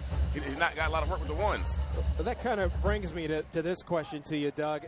Blake Decker, certainly the starting quarterback. What would be the percentage that a Jared Leibowitz would get snaps during practice and actually run plays against the defense during a game week? You know, he get most of the work he's getting is with the twos. You know, he's not going to get a lot of work. Uh-oh. Watch out. Watch out. That's the Falcon? That is. What's that Falcon's name? The Falcon's going to come up here and fly in the booth now. They got him tied down there. We got to find out what his name is. Give him a shout out on national TV. That? There we go. Now plenty to flap their wings about here in Las Vegas. As Logan Yunker is on to punt it away. And again, nobody back to return it for Air Force. And so a pretty good punt here from Yunker.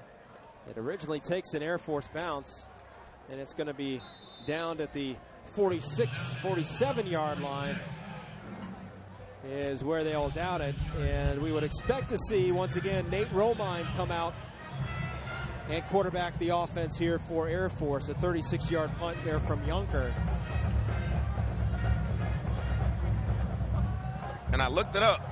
The Falcon's name is just the Falcon. The Falcon. That's it. That's all you need. He's just the Falcon. It's Okay? plain and simple. Don't forget the Mountain West Network.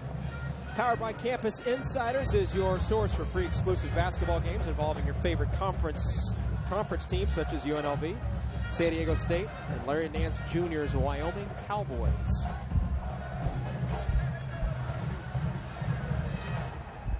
A lot to be excited about for Running Rebels basketball, as their fans are already looking forward to that. And crashing through that line for a gain of 4 yards is Devin Rushing, as Romine remains in the game at quarterback. DJ Johnson in there as well. He's already gone in for a touchdown here today, as the Falcons taking plenty of time. A lot of time, milking that clock. This is the third game in which Romine has seen action this year, after replacing Pearson as the starter last season. You talk about a baptism by fire.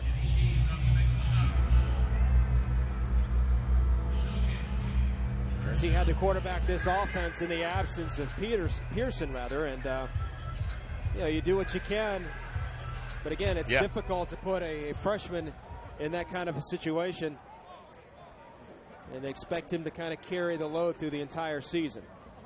But he gained valuable experience that certainly helps him in situations when called upon.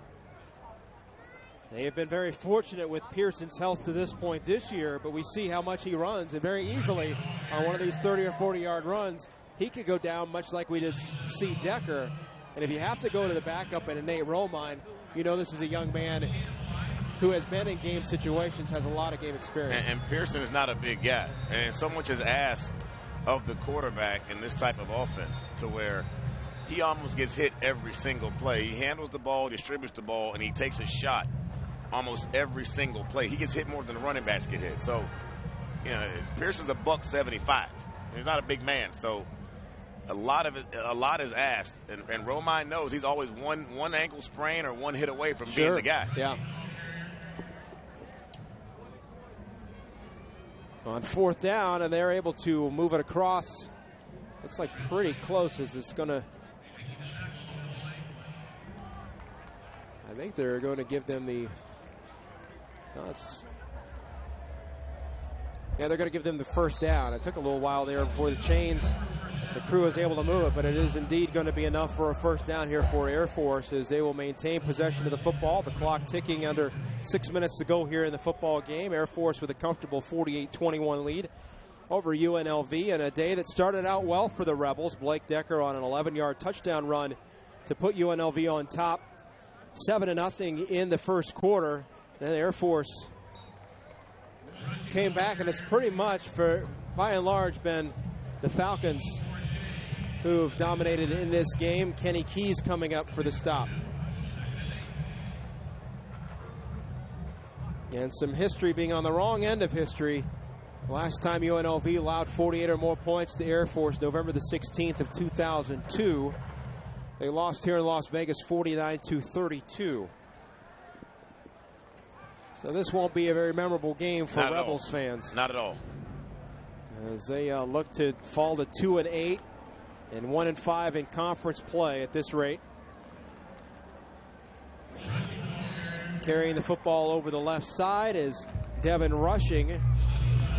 Rushing came into this game 192 yards and 2 scores this season, so he's over 200 yards now for the season. Interesting note here, the 5'10", 180-pound junior from DeSoto, Texas, is one of 10 children. One of 10 kids. 10 kids, wow. One shy of suiting up a football team. I know. Out there.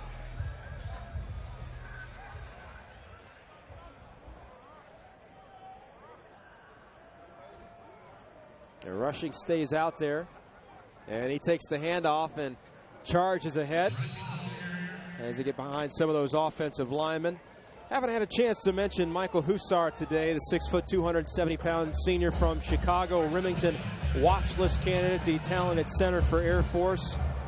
A lot of the holes on this offense, and he anchors that front for the Falcons. No surprise, being a Chicago native, his favorite team is the Bears. His father played at Michigan from '84 to '89 and an all Mountain West performer. And he spent a good bit of time on the front lines for Air Force this season. We had a chance to meet him at Media Day. And I tell you, those offensive linemen for Air Force, they don't get a lot of credit. But I tell you, all these rushing yards don't happen out of nowhere. Those big fellas up front, those are the guys that get the party started and make everything possible that Air Force is able to do on the ground. Now, Troy Calhoun is going deep down his depth chart. Paco Solano gets his first carry of the day. Brome Hart also on the football field. As we approach 3 minutes, as we mentioned earlier, Air Force with an opportunity to get a look at some of the depth. That's the benefit of having a lead like this. And frankly, if UNLV gets the football back, you'd like to see Leibowitz get another opportunity here to get a couple more snaps offensively. And fortunately, though, a Rebel down on the field.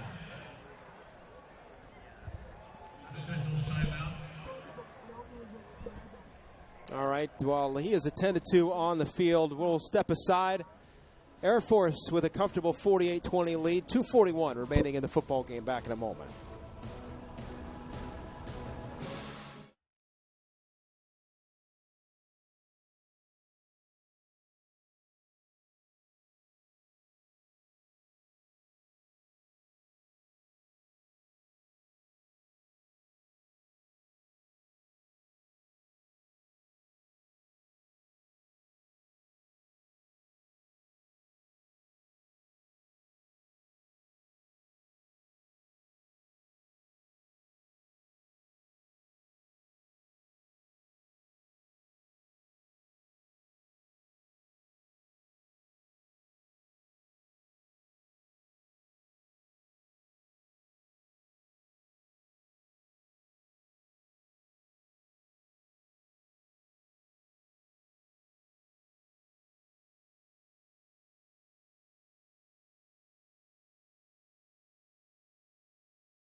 Back here with you in Las Vegas, Air Force with a comfortable 48-21 lead. Sonny Sanatoa was the injured Rebel on the football field, and Bobby Houck told us yesterday he's a little one of those guys, a little sore, a little banged up from last week.